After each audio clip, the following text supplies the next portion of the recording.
have you been fapping to your Jedi Rosario all night? If you up, smash that like button. Welcome to Black and the Black Times Infinity. I'm your host, Cthulhu's Prodigy, coming to you live and direct from the stack. Smoke me out, fam, with that dang shit on my left. Stitch. Gremlins is a top 5 Christmas movie. Okay, all right.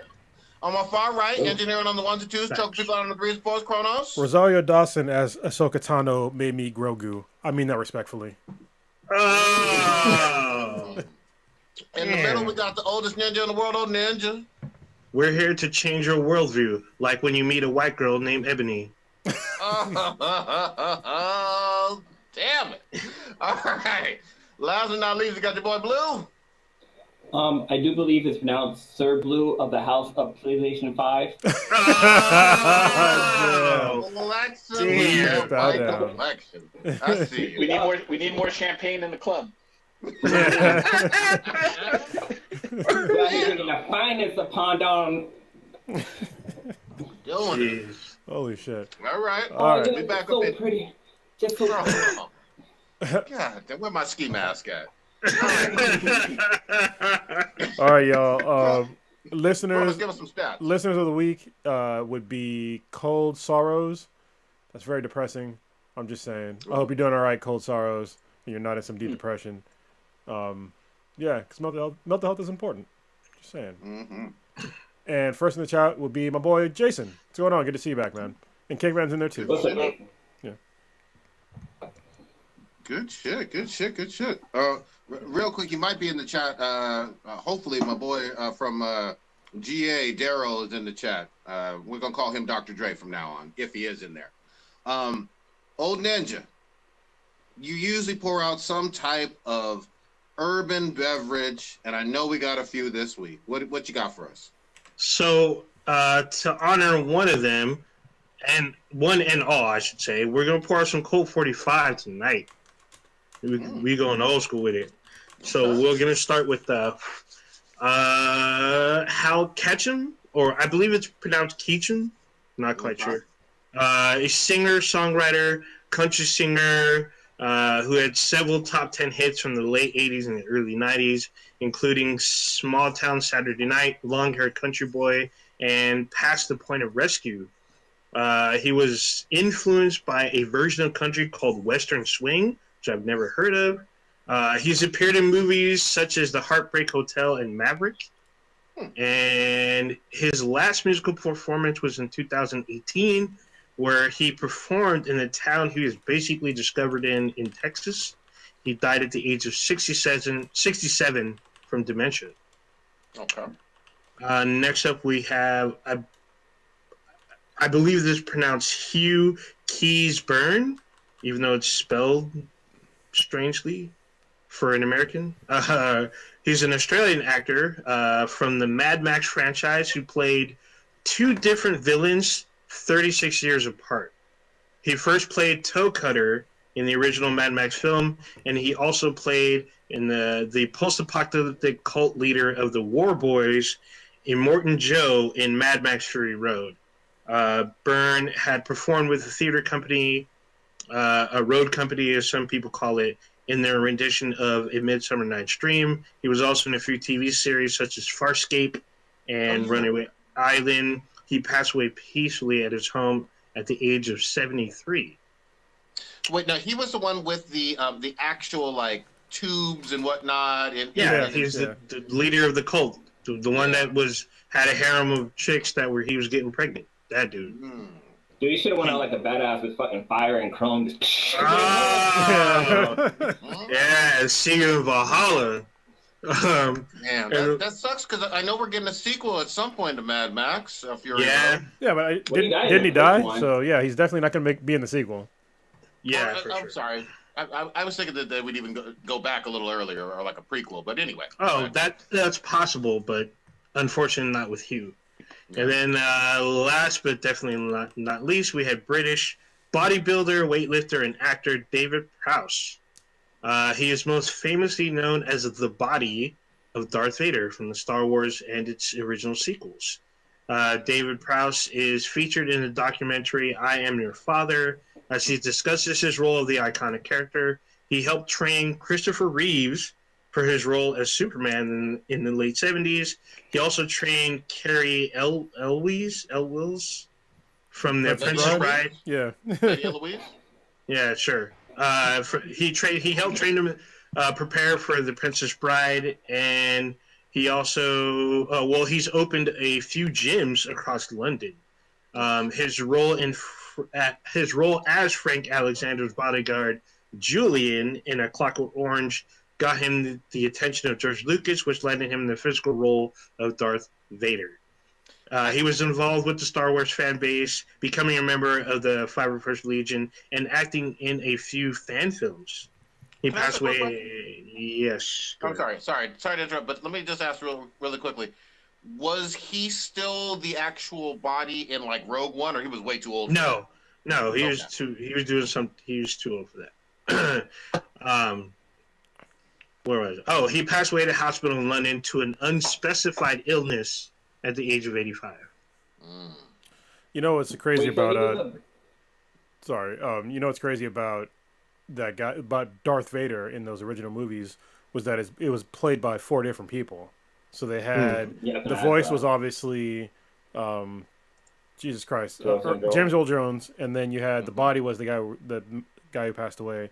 We just talked about the actual face of him when he took his helmet off was somebody else, and then Sebastian Shaw. Yeah, and then there was the stunt guy that did all the lightsaber work. So there was actually 2 stunt guys. So there was a stunt guy that did a lot of physicality, and there's another stunt guy that did the fencing and the swordsmanship. So I was like, what? And then also Hayden Christensen, he donned the suit in episode 3 as well. So there's been a lot of people in the suit. I mean, I know a lot of, if diehard Star Wars fans, you probably know that David Prowse probably felt like he was fucked over by Lucasfilm. It's all documented, and then one of those documentaries that are kind of like the untold stories. Yeah, one of those untold stories that are unsolicited by Lucasfilm because it's not sanctioned by them. It's basically a guy from a crew member that had videotape of what was going on and the conversations that were said, and then interviews with David Prowse to fill in what he thought, how he felt, and how he dealt with a lot of things. So there's a lot of history there. Yeah, definitely R.I.P. Do we want to open up with Star Wars since we're on it? I mean, this was a big Star Wars fucking week, goddammit. Yeah, it was. I was thinking, what are you talking about? Oh, yeah, that's right. My Canadian girlfriend made a... Well, yeah, I think Kronos is lightheaded because all the fluid. Oh, yeah. I was like, she actually did it! So, people have been talking about Rosario Dawson becoming Ahsoka Tano for the longest time, and she has. Nobody. Yeah, she said that she was willing to do it, but nobody confirmed that she was actually going to play this role. So when we saw her come out as Ahsoka Tano, at least to me, it was a surprise because I was like, "Yeah, it'd be great," but you usually don't get what you want. So, yeah, she did it. What you want? Yeah, but I mean, it was great to see her basically do a Kurosawa film entrance into murdering a bunch of people. So that was pretty dope. She looks spot on like an older Ahsoka Tano. If you watch the old Clone Wars show on, what was it on, Nickelodeon? It was on Disney XD. It was Disney XD. Oh, okay. Yes. Cartoon Network got first. So yeah, it was Cartoon Network, then Disney XD. Yeah, so it's really cool to see a grown-up character in real life, and it looks like how you would expect an older version of that character to look. I know there were some arguments about it, but it's listen, what was the other guy? The other bad guy? I forget the Sith guy. Darth. Not Sidious. Not Maul. No. The guy. Moff Gideon? No. The guy from the Clone Wars. He died. Got his hand chopped off. Darth Tyrannus? Yeah. When he got. Count Dooku? Yeah, Count Dooku. When they showed him from being in the movies and then being in the animated series, nobody complained about that. Looked vastly different. Mm-hmm. So let's not complain about somebody far more attractive than Count Dooku. All right. So get your nonsense out of here. Shut up, nerds. Just enjoy it. You're lucky that she attached to this role and that she is doing a good job. Oh no, what are you doing? I said no. Sorry, things are trying to take over my screen. So yeah, we actually and Or had ads. yeah, no, it was asking me to allow the microphone to turn on, but I'm like no. Anyway, and we also got to learn the name of Baby Yoda because we know who's not actually Yoda. His name is. What are you gonna say, Prodigy? I was gonna say, fuck everything about that goddamn name. We still gonna go by Baby Yoda. No, this is season 2, goddammit. Fuck what you talking about. We ain't doing it. Baby Yoda forever. Well, his name is Grogu, so I think it's cool to like give him a name. You can't just call him Baby Yoda forever. Like I think the name will grow on everybody as time goes on, and I think they that sold merch of him as Baby Yoda already. Well, yeah, we did have a name. People who selling this merch is all they're going out of business. They gotta like get rid of their merchandise because they ain't getting right anymore. It'll change, just like with like when you're playing God of War. I'm gonna call him Clay. I'm gonna call him Clay. Yeah, it'll be all right. Like, listen, if you play God of War and you were used to fighting the Stranger, and all of a sudden they change his name, nobody called him the Stranger anymore. Because there's plenty of other fucking. What was the reference? In God of War, like when you fought the Stranger, then you learned that it was forget his fucking name. Don't say it. Yeah, that's you can't remember his name. Yeah, I can't remember his name. Damn it, I'm fucking up my own shit. Yeah. I don't know the stranger's name yet. What's up? I said I'm playing that game. I don't know the stranger's name yet. Oh, okay. So that's good. I didn't remember his name. So I was gonna drop it on you. But yeah, he's a significant person. Anyway, I think what's really cool is that even when they introduce Ahsoka Tano, there's obviously going to be some deep ties with her and Grogu going forward because she knows all this knowledge that he does not. And apparently he forgot some shit. So I think that she's possibly going to train him at some later date. And I think that's really cool. It gives me hope that she's going to be a reoccurring character, which is really cool. And it's cool to see like a gray Jedi finally in, that was a noise. Anyway, a gray Jedi finally in like the movies and in live action, and to see like her 2 lightsabers, how they're like different shapes and sizes. That's dope, So, what did you guys think? I'll let Old Ninja go first. Go ahead, Old Ninja. Oh yeah, sorry. Hold on, real quick. Somebody already mentioned it in the chat. Thank you, Papa Bear. Which I'll talk about you later on in the podcast, but. He's called the Child, not Baby Yoda. They sold him as the Child. Oh, so, that's true. Yeah. That too. I mean, I've seen merch. I've seen merch say both. I've seen Baby Yoda. I've seen the Child. I've seen all of it. I think the official stuff says the Child, and unofficial stuff says Baby Yoda. So people still buy them. So they're gonna keep buying all the plushies, the purses, and all that other stuff. But to piggyback off what Kronos was saying, yeah. Finally, we get Ahsoka Tano after rumors and a little bit of swatting and non-confirming shit. We finally see her, and they didn't hold back. Like, they didn't wait to the end of the fucking episode or in the middle. She came out fucking blazing, just like 2 minutes. Literally the first 30 seconds, she's in there cutting with both blades. She's playing as her rebels version of herself. She looked almost identical. I mean, I know that there's super nitpicky fans talking about her Leku, Montrails, tentacles, whatever, are not as long as they were in that cartoon. I'm like, you know what? I'm not really tripping, because for the rest of it, like her character and her trying to emulate Ashley Eckstein's voice and everything, I think they did the best they could. I'm pretty sure because of the physicality of the role, there's no way her foam head was going to stay on. That thing probably fell over a bunch of times. Like, hey, we got to shorten this so she can do her stuff. Oh, it's just fucking nerds complaining too much. Listen, you're lucky you got her to begin with. I mean, you're lucky we have this show to begin with, and then you still want to nitpick over stupid nerd shit. Like, I get it for some nerd stuff, but it's like with shit like this, like, come on, man. Come on. Yeah, they're complaining about that and the wrinkles in her tendril things. I'm like, dude, she's older. Older. She's not a kid anymore. Literally, when we left her, she's probably like maybe 20, maybe even 23, and a decade or so has passed or more, and you should realize that beings age. Like, living things generally die. So I think it was great. I don't think that she's going to be a recurring character. I think, as a lot of people were kind of saying, that this will springboard a new series.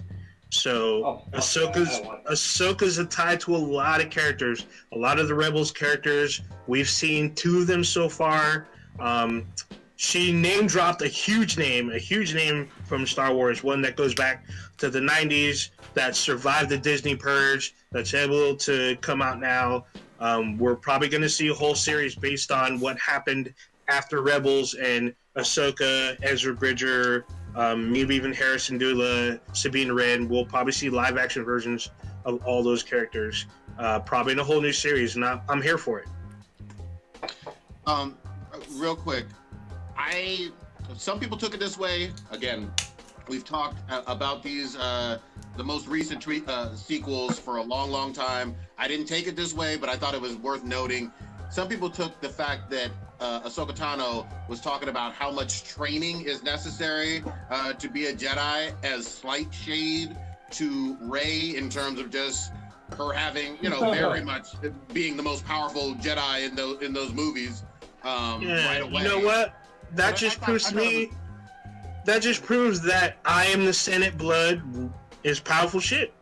Yeah, I thought they cleaned it up, and I didn't mind that at all. But it certainly fits in the Mandalorian story in terms of I'm still gonna call him Baby Yoda.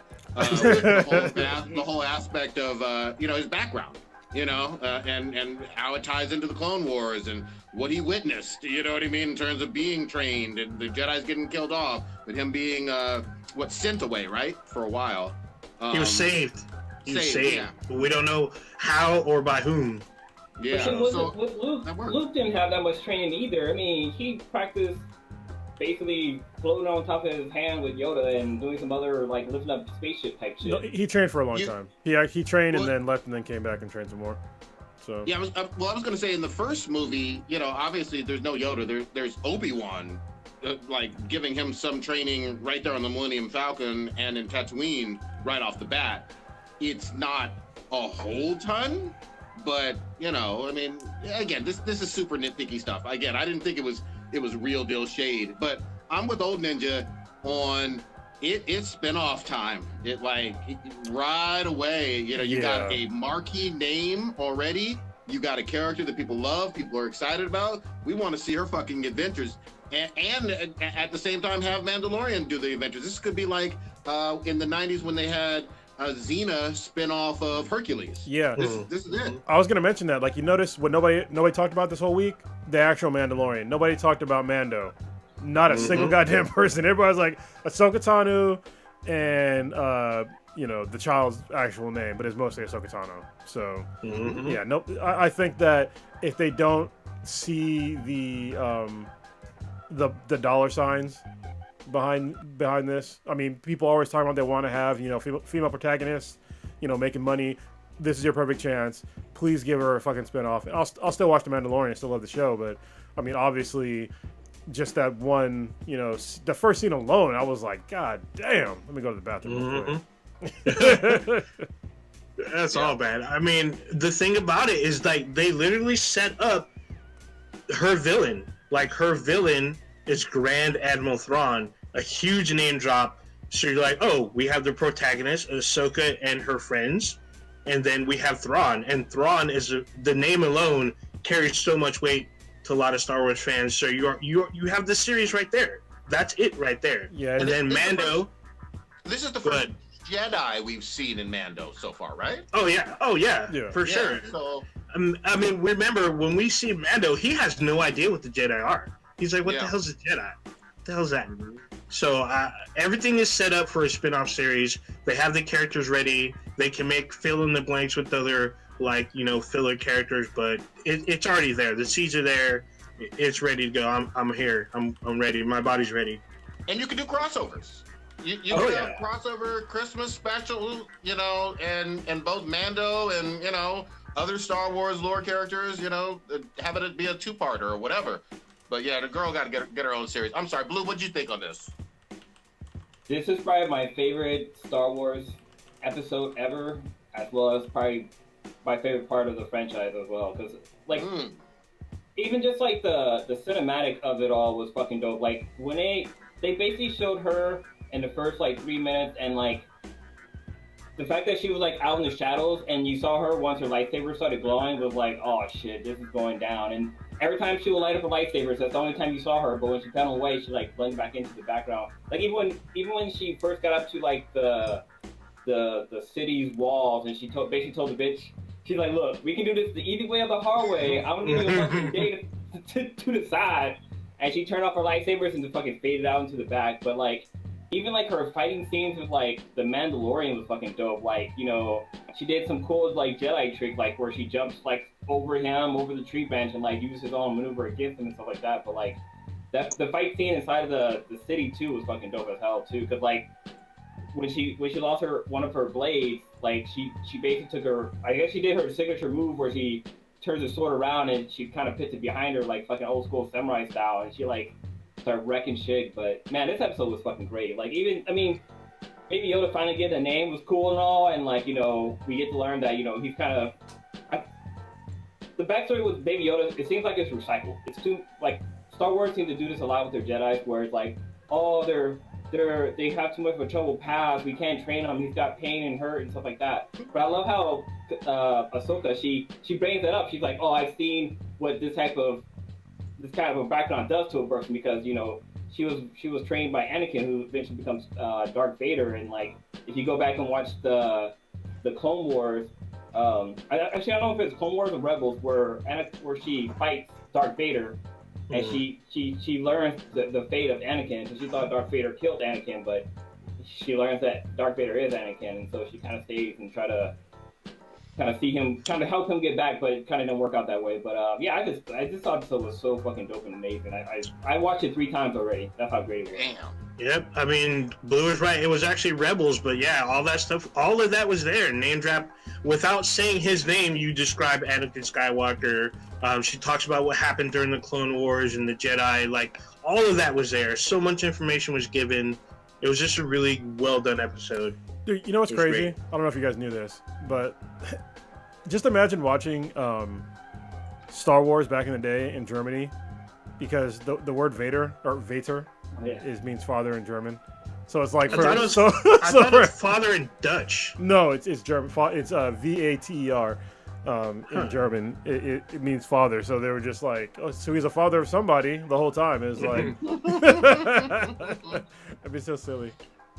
Yeah, this is weird. We're in a strange time where we have both a Star Wars TV series and a Star Trek TV series, like, on kind of the cutting edge. Even though both of them are kind of behind a paywall, they're still like the talk about shows that are out there. So it's what a time to be alive. You know what's crazy to me, like, for Star Wars, obviously, you know, getting their start in the movies, there was always this thing, other than the animated specials, which, you know, of course, we talked about Rebels, we talked about Clone Wars, but for live action, they hadn't really done that much on TV traditionally. And before Mando like dropped, I was like, you know, does this work? Does the Star Wars universe work for live action TV? And obviously, you know, the answer is a resounding fucking yes. But yeah, I'm gonna say even though I loved Reylo, this is a rebirth for Star Wars. I'm in love with this fucking Mando Ahsoka universe. You know, this could be the beginning of a mini Arrowverse or something like that. I don't know. I like it. Well, what's also cool about this episode too is the standoff between Mando and the other like mercenary bounty hunter guy, I think. Oh, Michael Biehn. Yeah, that was good. It was basically an old school fucking Western. It was like, okay, who's gonna shoot first? Like, okay, the guy's surrendering, he's putting his gun down, and you knew what he was gonna do. You're like, this guy ain't playing nobody. Like, you saw that shit a mile away, and so did Mando. And like, dude tried to blast him, and Mando was a little bit too faster and shot him like Han did in fucking what's the name? He shot Greedo first. Yeah, when he shot Greedo. Shit. Yeah, so good. Yeah, man. Much more to come. I know Stitch is hating, but Do you have any words on this? I wanted to make some bets so I could see him wearing a Ahsoka Tano outfit. I mean, that's what I wanted to happen. God dang. I didn't know who Soka Yoka Shunu whatever. I was like, all right, whatever. I was like, did Baby Yoda kill somebody? Okay. Well, he did kill a whole bunch of frogs. Whatever. Frog eggs, anyway. Yeah, He did. kill a species. Yeah. Dude, speaking, I don't think we talked about that episode, but like that episode where Baby Yoda is like going over to like the little egg thingy when he's inside that cave, and he starts to like try to eat whatever's inside it. The first thing that popped in my head was the movie Alien. I thought a fucking facehugger was gonna pop out and get his ass. Yeah. Yeah. Hold on, real quick, because we didn't talk about it last time. But I am really disappointed in the Star Wars universe being so fucking lazy with the frog people. I was just like, are you fucking Yeah. like? But Even, you did talk about that. oh, did I? Yeah. I talked about it last Yeah. time. Okay, yeah. I was just like, God damn, man, it still pisses me off. It still pisses me off. You can't even say Anura or something like It's a valid that. point, Yeah. you know? It's valid. I think I went back and watched that. I was like, oh yeah, they are calling them just frogs, you know, not alien frog name, fucking but assholes. just frog. Just frog lady. Yeah. Well, by them doing that, that means like Earth has to exist in his universe. And this is from a long time Pretty ago much. in a universe far, far away. So yeah, it's really stupid. I mean, it could have just put like an alien spin on Anura, which is like the scientific word for a frog. There you go. But no, they just didn't. Fuck them. They're just frogs. And I mean, they got lobster people, but they don't call them just lobster. No, heads, they you call know? them No, they the don't. collar, Orange. and even like the people with the big ass eyes of the fish people. It's like It's a trap. Oh, the Moncaller. Yeah. The calamari. calamari. Yeah, it's even that. You know, it's like, come on, let's be fucking creative. And yeah, Dude, fucking. I love how people were tweeting about the It's a Trap guys people, I can't remember what they're called, the fish people basically, how he's wearing a fucking like nicely fucking knitted sweater and shit. Yeah, it was. You know what I'm talking about? Yeah, it was straight from shit, like where can I get that sweater? the Gap. I mean. Good fucking shit. Let's switch it up a little bit. Stitch. One quick thing. Oh. So isn't Ahsoka? Isn't she no longer a Jedi? Like, didn't she leave the order? I mean, and, like, she did leave the order, and she does say that she's not a Jedi, but Well, The technically, episode she's was supposed to be. called the Jedi. Well, she's supposed to be a gray Jedi. So in Yeah. between, like, so this is what's weird about the Star Wars universe is like you have like the Jedi and then the Sith, but then there's in between, and that's the gray Jedi. They probably should have named it something different, but yeah, whatever. We already just talked about their lack of creativity in some things. They should call him the Swedish. The Swedish neutral. All right, Stitch, get in here. I want to hear what is going on with Elliott Page, and you had some stuff in the chat. Let's hear this breakdown. Oh man. boy. Well, apparently, Elliott. Now I'm gonna put a blanket statement on this. So, I apologize if in the midst of explaining this, I get the pronouns crossed and revert to Elliott as Ellie and she previously as in he and stuff like that. So put that out there at first when I'm trying to talk about it, so not to offend potentially anyone listening or whatever. But just for the ease of spitting out the story, I'll just spit it out. Saw that I guess Elliott Page announced, I think it was yesterday, was it, or 2 days ago? No, it was on the first. Okay, that she would now, she is transgender. It was previously known that she is gay and everything. I forget what year was it that came out, and previously there was also some beef going on with her and Bryan Singer, because I believe she said that Singer like outed her publicly and everything, so there was sort of like a bad working relationship between those two. But I guess there was news that came out yesterday. She put out a tweet or something on her Instagram saying that she is transgender and is going by the name Elliott. That's her or his name now. And during the sort of paragraph part of the explanation about what she's going through and thanking her fans and her supporters, she announced that her pronouns would be he/they. I have a good number of gay lesbian friends. I don't actually have any that are technically, I guess, transgender. So I was trying to kind of reach out to some of them just to make sure that like I understood the they part of the pronoun aspect of it. I mean, I personally have no problem if you want to refer yourself as he or she. That's fine with me, or if you don't care if you're referred to as both, that's your personal preference. I mean, that's fine with me. I don't have any beef or problem with that. I mean, that's whatever makes you happy, and I will try my best to oblige by that if I slip and refer to you as she or instead of he, vice versa. That's just me slipping. Like, if I call the Washington football team the Redskins, it's just out of accident. It was no malice or anything. So where I guess I had the question for the group, and then I just try to get some clarification on the they part of the pronoun. My understanding, and just with sort of basic like common King's English, they refers to like a group of people, and when you are referring to the sex of somebody, I thought that you have a he or a she. Now, if you are saying I don't want to be referred to as she, I am he, then how are you also they? What's the other half of it that makes it they? And this is just, I was just confused by that. I wasn't like trying to argue against her saying that. I was just trying to get some sort of understanding. So my confusion was on the they part of it, and when would you refer to her or when would you refer to Elliott as they, if you're just talking about Elliott as a singular person? That made sense. All right.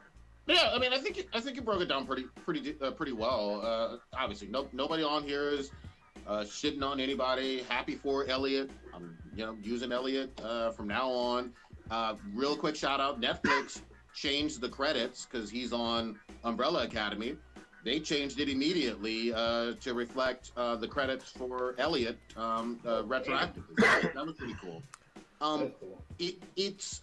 I mean, I'm fucking 40 years old, so it's a little difficult for my mind and tongue to kind of grasp the they as a pronoun. It's hard. I think there's going to be a whole lot of slip ups, and I think most likely I'm just going to use he or Elliott going forward and wish him all the best of luck. But I don't want to lose sight though. You're also throwing some shade in the chat at him that we do need to come back to. But what is everybody else? He's a shitty actor, but yeah. oh my God! You can be a shitty actor in any gender you choose. Yeah, exactly. Where did that come from though? Like, have you always felt this way? Yeah. Because it seems like that came out of left field. I remember back in the day when people were going crazy about Juno and they're like, oh, it's a great movie, blah blah blah, and I could not watch it just based on the way he or she at the time was delivering the lines. I was like, this is just it's throwing me off. It's like when is it Gossip Girl or Gilmore Girls, the way they deliver the lines on that show? Gilmore Girls. Yeah, it drives me fucking nuts. And Lilo would watch it all the time, and like it would just give me a headache. I'm like, how is this even like dialogue? It's like worse than like when I hear like a laughing track like in Fuller House or something like that. It just completely takes me out of the moment on everything that's going on. And so from the get-go, just the way she was delivering her or the way he was delivering his lines in that role on Juno, I was just like, I don't see what the big deal is with this actor that everyone's going nuts about. I mean, I didn't even really care about the movie. I'm like, this movie's kind of, I don't even think I could watch it from beginning to end. And then in X-Men X3, which is probably the worst of the X-Men franchise movies, The Last Stand, horrible again. And we have I mean, you can blame it on the writing and singer and et cetera, but it's just, I've never been impressed with Elliott as an actor. I haven't watched The Umbrella Academy. I've heard good things about that, so maybe I'll check that out. But I'm just like, all right, cool. Like, you're a B- celebrity to me. Put out. She was in that one video game, Until Dawn or something. Beyond Two Souls. Beyond Two Souls. Beyond. Yeah, I'm sorry, I got it mixed up. There was another one that came out, or was sort of around the same time, but Beyond Two Souls. And I remember I got it for Lilo because Lilo had just played Heavy Rain, and from my understanding, this game was sort of similar in the way where your choices would completely change the ending of the game, sort of like a choose your own adventure kind of book. You could play multiple times to get different endings. At least that's how I thought was hearing how the game was. But then I'm hearing like you can't really die in the game, and it's just yeah, you literally can't lose. It's not really a game, but that's not his fault. Yeah. Yeah, but it's just like another negative thing I have associated in my mind with this actor, and I'm just like whatever. Like it's no news to me. I mean, fucking Logan Paul has more of a higher celebrity. What the? Than Elliott Page. I mean, for real. Well, I mean, not to be. This is the problem, though. So people are gonna take like what you just said in the wrong way, only because he came out as a transgender person recently. If you'd have said that about her when she identified as her, or he identified, see, it's already getting confusing. It'd have been totally fine, but people are gonna get mad because you're saying that after he came out as transgender. My thoughts on it, to be honest with you, I don't really care. I mean, I don't really know that many transgender people. I don't have any people in my close circle that are transgender. When it comes to, like, I would care more about it if I knew them, but I think that people put way too much stock in when a celebrity does anything, and I don't like that. But at the same time, I think it's cool only for people that are transgender to feel more comfortable in coming out and being, who they actually want to be in real life, as long as they're, over a certain age, and that comes with a whole different other caveat that I'm not even getting to on this podcast, but because you can be transgender when you're underage, which is fine, but I just don't like shooting kids up with all kinds of crazy hormones before they're an adult, and that is a hill that I will die on, because I don't think you should be giving kids hormones. Like, let them, like, unless they have a medical condition, like an actual, like, they're gonna like seriously have some harm to themselves from like missing certain hormones. Other than that, they can get these things done when they're an adult, when they can make actual adult decisions. We don't, in no other circumstance do we allow children to choose a medical procedure for themselves. It seems insane to me.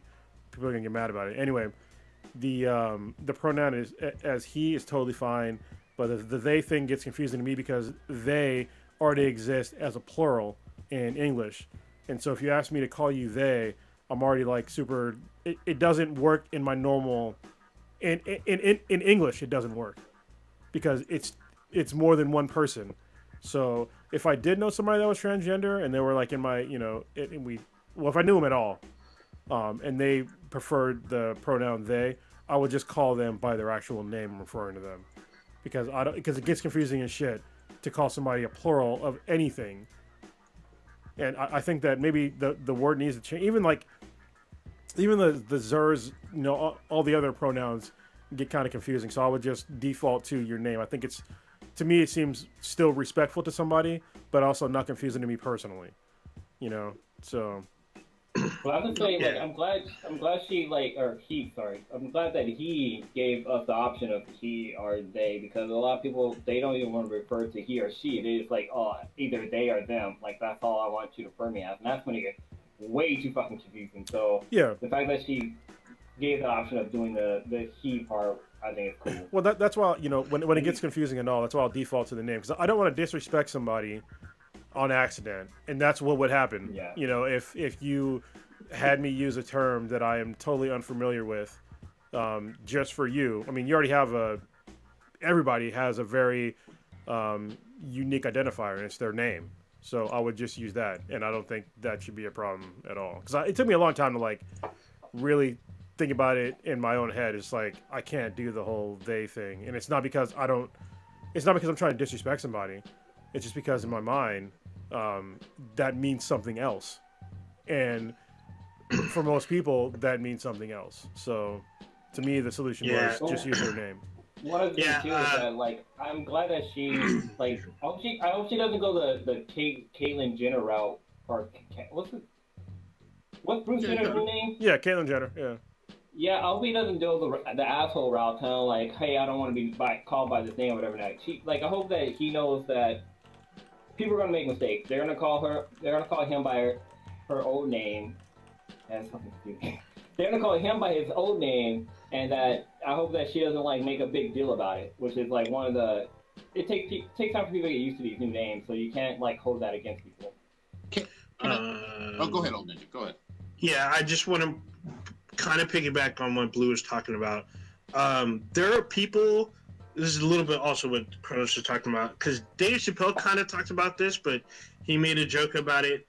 But there are people that you will meet that they have pronouns for themselves, but you don't know them because you're not a mind reader. And when you refer to them based on their appearance, then they become sometimes enraged or they become upset. But it's like, I don't know your pronouns. Like, if you're she, him, they, or them, and then you have some in-between pronoun like a his, her, or a cis, or hetero, fluid, or something that's like unknown to, mass people or whatnot, it's going to be difficult because you want to be referred, like your close friends, they can call you whatever you want. But if you're meeting someone new and they don't refer to you as your preferred pronoun because they don't know, because you want to be known as the God of gods, and I don't know that, then that becomes a problem. So, I would say, on both sides, we just need a little bit of understanding and introduce yourself how you want to be addressed. Very simple.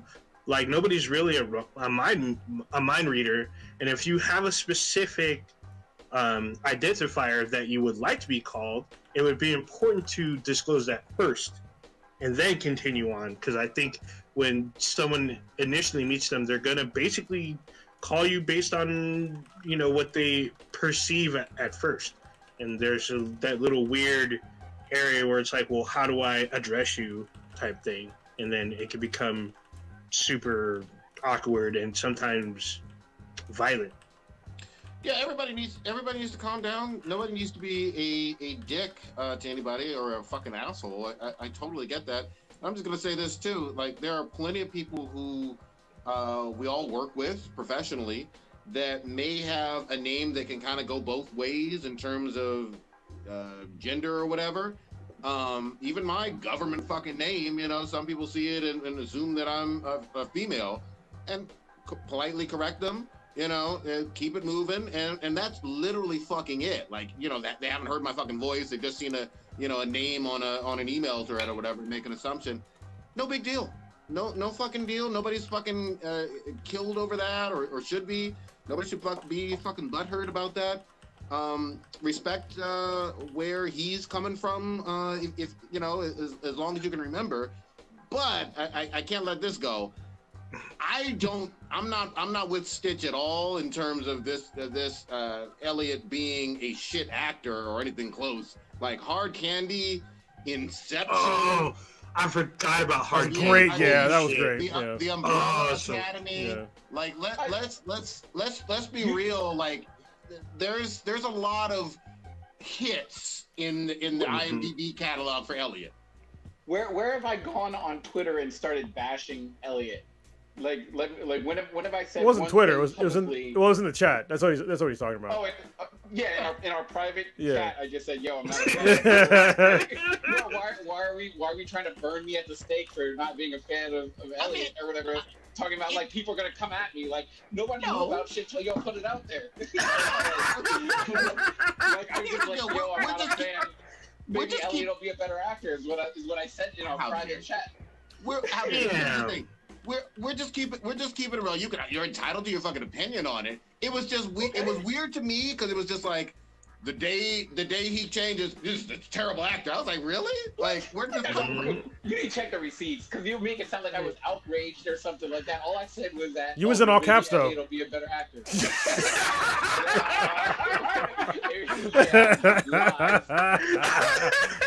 All y'all out here perpetrating lies and shit. Oh shit! He said this. All caps. Oh my god. Ridiculous. Oh, so good.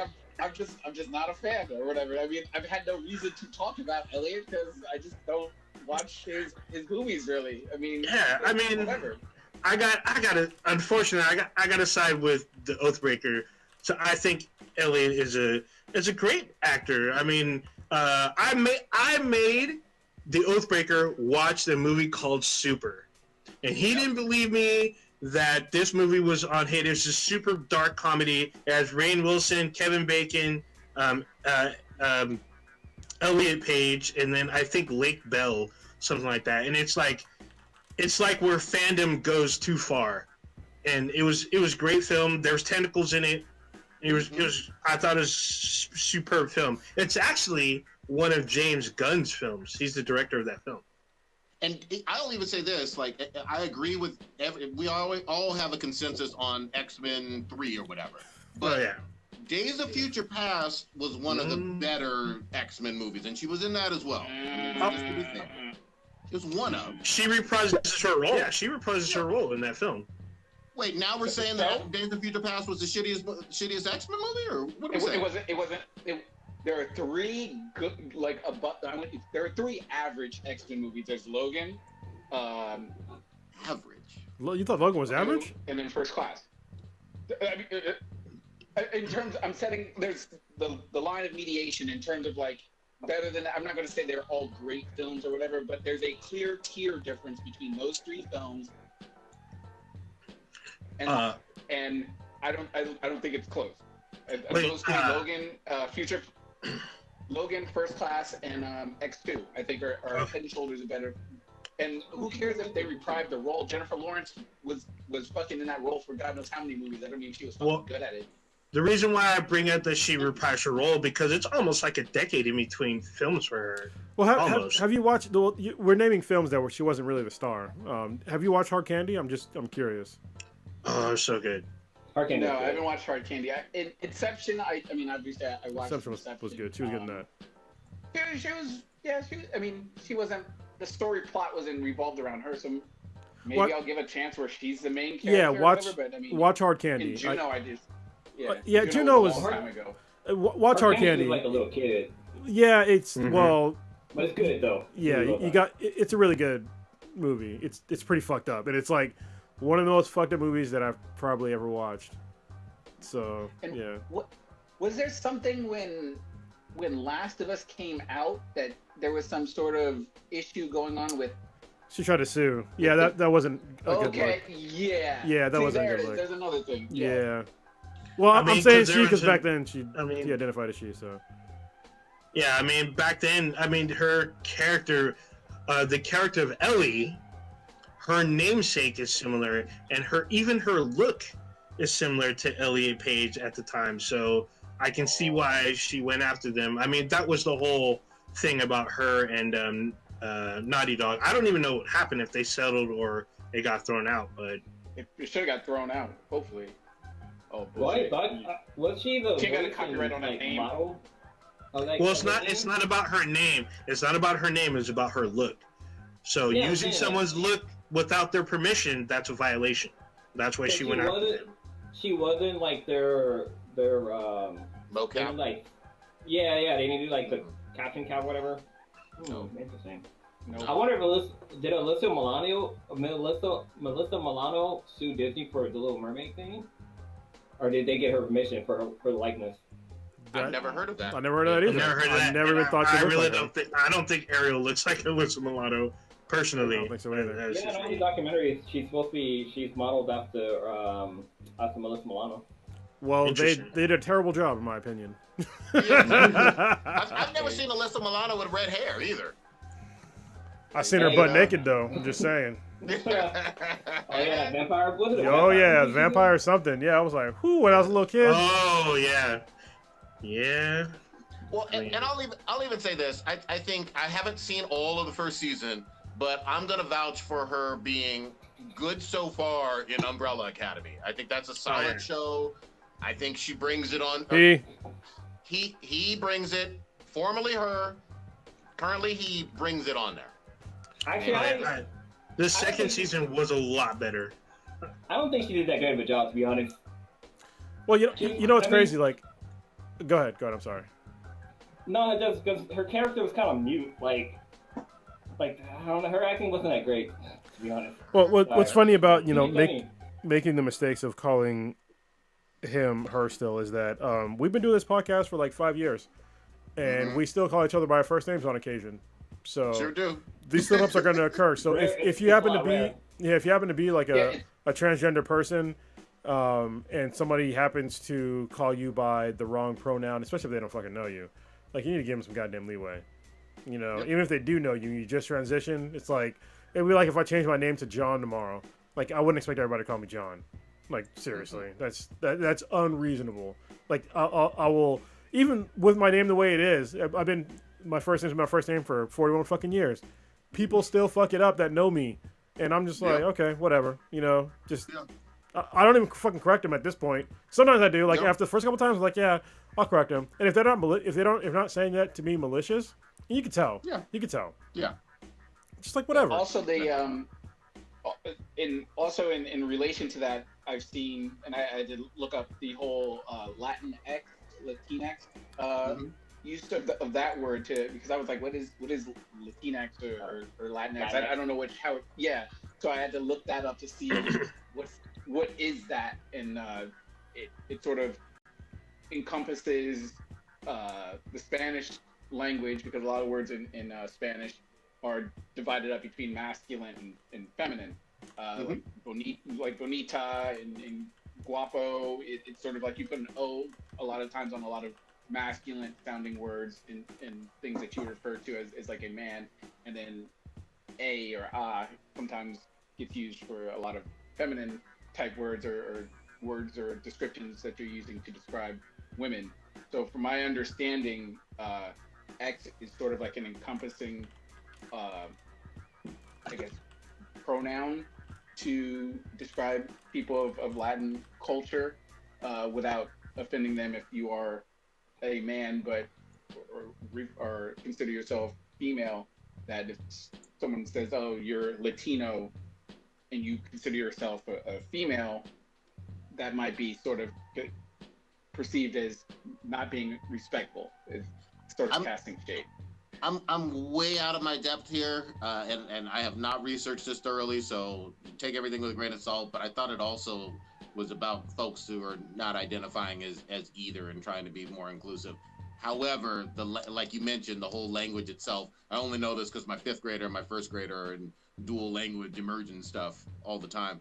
But I mean, yeah, you're right. The language itself is all about, masculine or feminine, even for just nouns like a house, a casa, or, cocina for kitchen or whatever. Obviously, Blue is rolling his eyes probably because the sweetness probably speaks Spanish as well in the house. Yeah. No?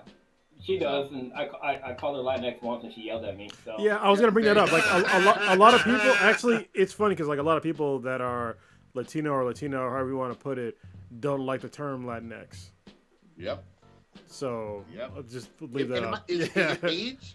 Is it a generational thing too, possibly? I don't think it's always a generational thing. No.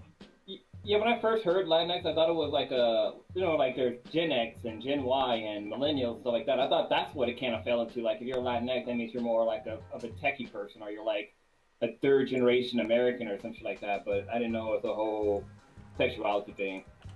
Even when you refer to like proper people, use like the nosotros verbiage to describe whatever it is that you're talking about. So it's like I said, different verbs. It depends on who it is you're talking to, whether it's male, female, or even somebody of like respect or stature. Like L and La. Yeah. We went down the linguist historical context. I love it. Miss Rizzy would be proud of me. Yeah. Holy shit. All right. What happened with the Ready Player? Did we already talk about Ready Player 2? I thought we did. Am I tripping? It just came. It came out. It just barely came out. Ago. Oh, go ahead then. Yeah. It did. Well, No, just no, I finished two it. Did you finish it? No, not yet. I'm only like I'm at the boardrooms part. Okay. Okay. Well, I'll give my non-spoiler review of the book. Okay. I think the book I enjoyed the book, but there are going to be some criticisms with the book that are going to be valid. I just don't happen to agree totally with all of it. I don't agree with with lowering the score significantly with the book because of these complaints. One of them, which is very valid, is that the story for like the good portion of the middle of the story is very similar to the first book. Very similar. And so that one is going to be one where that is a valid complaint. And if somebody chooses to lower the score a little bit, I totally get it. You know, but to me, he made some changes to the story that made it a little bit more refreshing than the first book. But yeah, that's a valid concern. You're kind of writing the same story, just adding in these other couple of things. And especially the way they kind of reset some of the storylines to make it more like the first book, that was kind of disconcerting. But I really love the obscure pop culture references in the book. There's a whole section of a pop star from the 80s, 90s, and above that is really enjoyable. I will just say Purple. And you might know what I'm talking about. If not, then whatever. That part of the book was very enjoyable if you're a fan of this person, and there is some legit writing issues that I have with the book, and that's where I will kind of knock down some points. There are some portions of the book where Ernest Cline doesn't do a really good job of telling a progression of a story. I'll give you an example. It'll say Wade, kicked this dude in the face. Then, Artemis, swept a guy off his feet. Then somebody else did something else. Then it's like a lot of then to kind of extend the progression. And it's just like, it comes off really fucking weird. When it's like you can use all these other words to progress the story, and I really didn't like that. The way that he kept using it. It kind of seems like he kind of rushed it. Like he was working on the fucking book the day before the publishers wanted it, and so he was throwing all kind of words in there just to kind of get it. Yeah, have you noticed that yet in the book? Like when he keeps using then? Yeah, he does. He does that a lot, actually. Yeah, and it's just go ahead.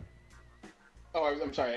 I was gonna ask, is that his writing style? I haven't read any of his books. Like, what does he have any other books that you guys have read? And is that just like his style? No, it's not his style. I mean, he did Ready Player One, where this was not. It didn't become so apparent to me in Ready Player One, and then also he did Armada, which I read as well. That wasn't that apparent in that book. He's not like.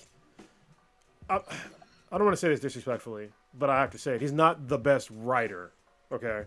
But his books are enjoyable. Like, they're really enjoyable, but he's not the best writer. He's not a fucking Stephen King or, any other kind of top-tier writer. I wouldn't put him up there in, the stratosphere.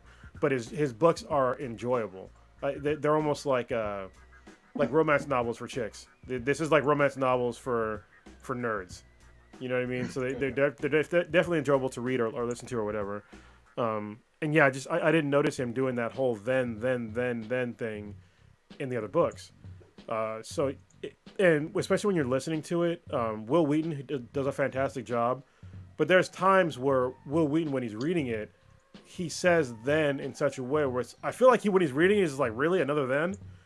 It's just like, and then, it's just like, okay. So, that being said, I still really enjoyed the book. The ending was really cool. I think some people might not like it because it's sort of like a singularity type deal, which I kind of dug it. Thought it was cool. Hopefully he can do another book and learn from the criticisms from this book and kind of go forward. So I think he has room for improvement. Go ahead. For this audiobook though, it seems it's a lot longer than the last one, than Ready Player One, because I think this one's like a good maybe 12 hours. I don't think it's even 12 hours. I think it's actually similar to Ready Player One. I think it might be a little bit shorter. I will tell you here in a second. I'll pull up my audiobook. I think it's only like 8 or 9 hours, and I'm pretty sure Ready Player One was only like around 8 hours. So, Blue, really quick, do you have the hard copy of the book, or do you have the audio? I already have the audio. I have the hard copy as well. I just haven't read the hard copy. I listened to the book. Yeah. So. Yeah. Well, it's weird to me because you're saying that the audiobook is roughly 8 to 12 hours, but yet the book itself, I think, is only 300 and some odd pages, which isn't really that long. Yes, 384 pages. Yeah, that's not that. That's not even that. I think my Star Wars book is like 500 pages. That's normal for audiobooks, though. Okay. Like, I mean, I've listened to a shitload of audiobooks. And usually the ones that are around 300 pages are about 8, 9 hours. It just depends on how a person, their speaking cadence. So okay, that definitely comes into play. And if there's anything extra in there, there's certain books like what's the book I'm thinking of?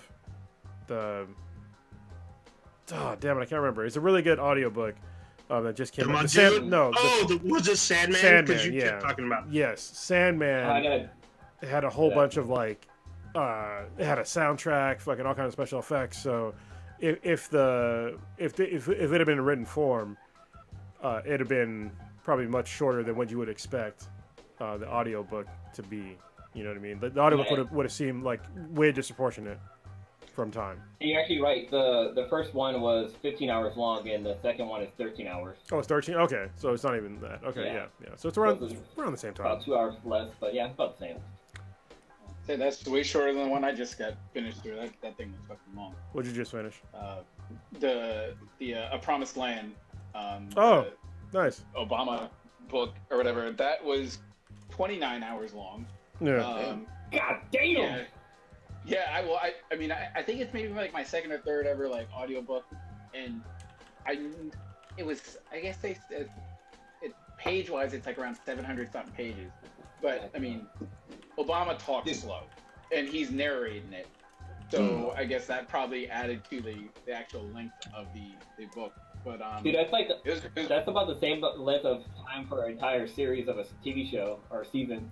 I mean, it was a good listen. I mean, I got a lot of shit accomplished. It made driving a lot more more tolerable during like the Thanksgiving break and everything. So it was nice to. It wasn't a painful listen at all. It was really enjoyable, and obviously it was 29 hours. That is kind of frightening looking back on it. That I managed to go through that, but it was a really good book. I highly recommend it. It's obviously, I guess, selling crazy amounts of copies. From what I've read and heard, I don't have the actual numbers, but it just sort of blew up. And it's only part 1. There's a part 2. Yeah, it's he starts from essentially his beginning of his political career, even a little bit of his childhood, then progresses through 2011. It pretty much ends. This book finishes on the whole Bin Laden capture of Bin Laden. Oh, nice. And so he goes through that whole entire. he confirms it. Yeah, no, he confirms. I mean, there's tons of funny. I don't even know if it classifies as funny, but he talks about how they made sure they confirmed it was him. He was saying one of the SEALs who was 6'2" or something, because I guess Bin Laden was reported like 6'4", 6'5" or whatever. He sort of lied down next to Bin Laden's body before they did the DNA test to also confirm that this is the dude, same height, all this stuff kind of matches. Before they actually did the DNA aspect of it too. That seems odd because I thought confirmed. After he was killed, they did a burial at sea, like near. Well, they scooped up his body, and obviously because they ended up shooting him in the head, there was a whole sort of discrepancy in terms of like the intel, if it was him or not. It was sort of described as being like anywhere between like 40% to 60% based on they think it's him. It was just this like big compound. There was a guy who would walk around like the sort of garden area in this like isolated compound, and based on what they could see, based on like the size and the children running around, they were like, we're about 40 to 60% sure it's him. So you're saying they that? Called it out. So hold on, maybe I heard you wrong. You're saying that the President of the United States laid down next to a dead body to make sure it was the right height? No. Okay. The seal. Okay, I was like, what the fuck? That seemed very confusing to me. No. I got you. Yeah. Sorry, I was typing a part of this and I was like, this seems highly improbable. Sorry, I was typing a part of what you were saying. Yeah. That makes sense. Well, that's awesome. Yeah.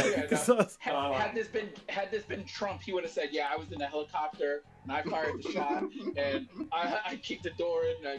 Yeah, no. It gives a complete, detailed explanation of that. I do what you for. And I mean, that part was really cool. There's so much other completely amazing, fascinating stuff that goes on in that book. I can't remember if I talked about it a little bit before, but to me, the whole star of it is Michelle.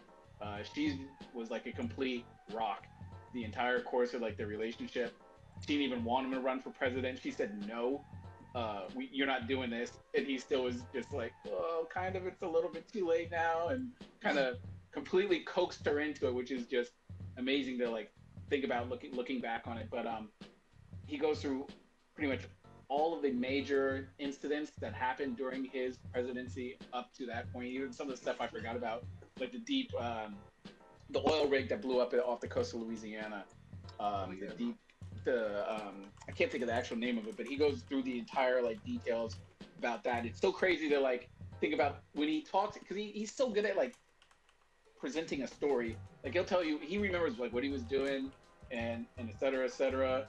He's like, oh, I was watching the one thing. He was like, I was watching the Hornets play the Lakers in the whatever conference championship round, and then I got a call from General blah blah blah saying that we have intel that Bin Laden's in Pakistan, and blah blah blah. As most people have intel, and he just like some of the like the minute details, you can actually like envision him just sitting there smoking a cigarette, because he talks about how he has a problem smoking or playing pool, and explaining how these crazy ass world events sort of just transpire while he's just doing like regular ass like human shit and stuff.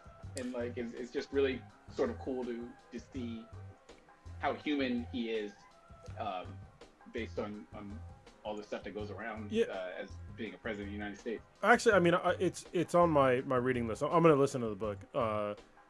I think that even though y'all know I didn't vote for the guy, I think he's a decent person. I just didn't agree with his policies.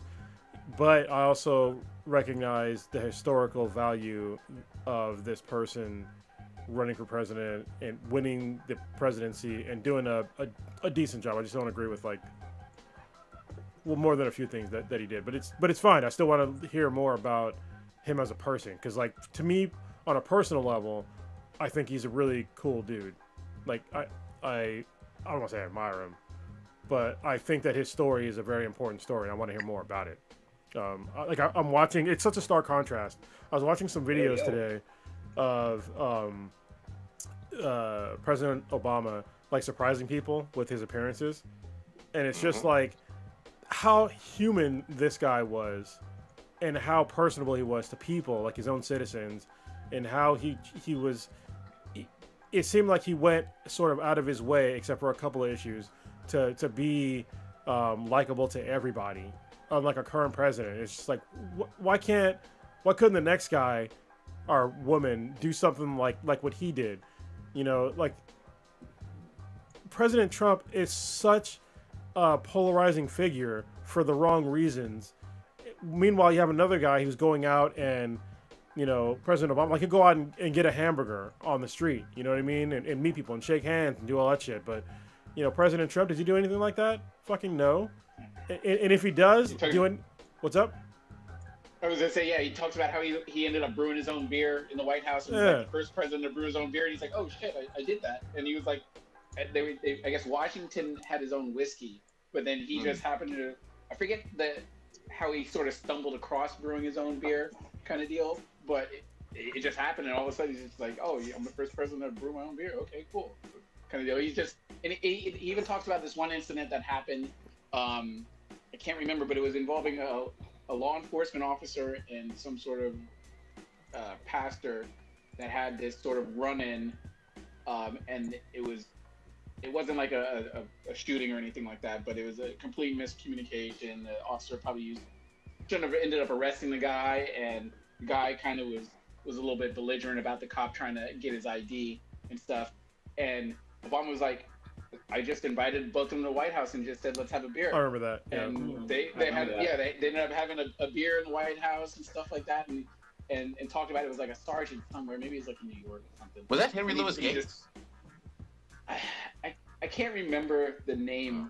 The crazy thing about that is like how, I mean, obviously I could never be president, but I sure as fuck never remember all be a competent president.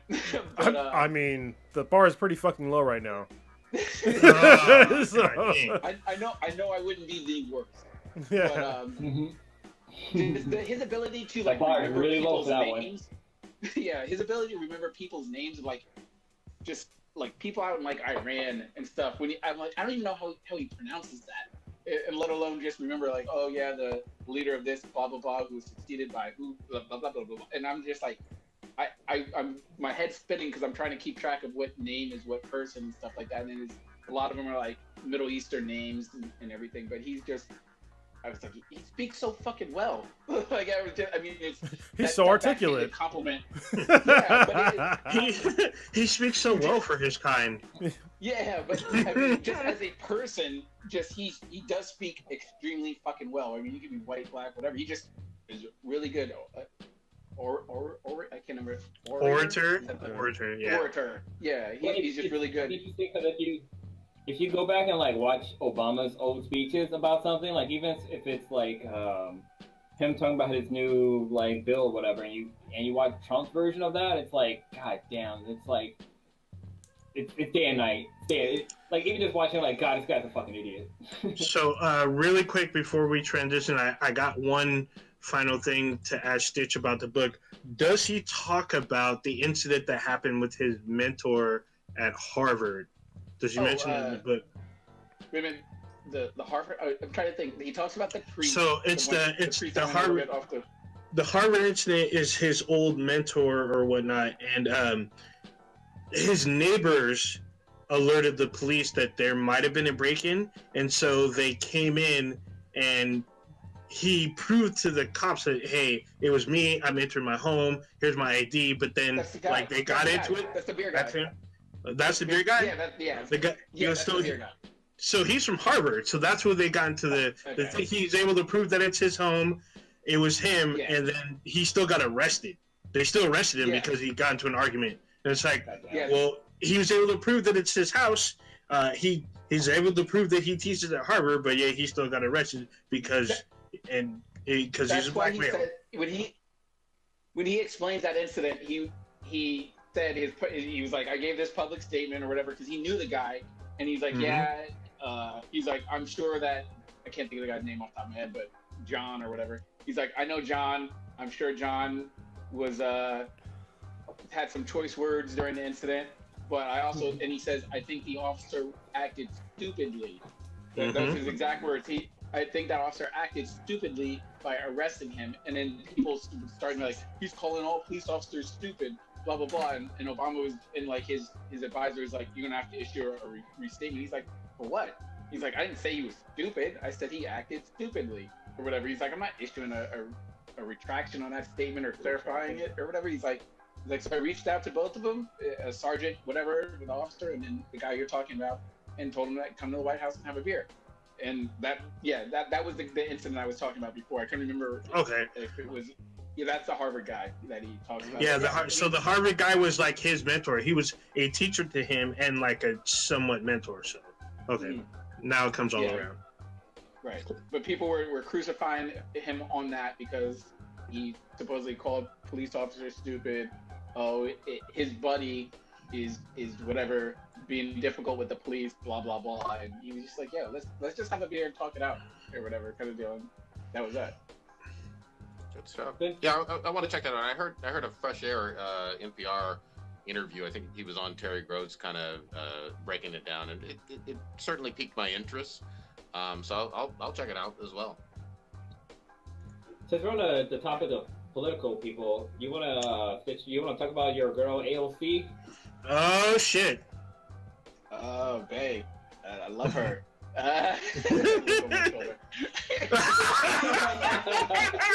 Look over his shoulder.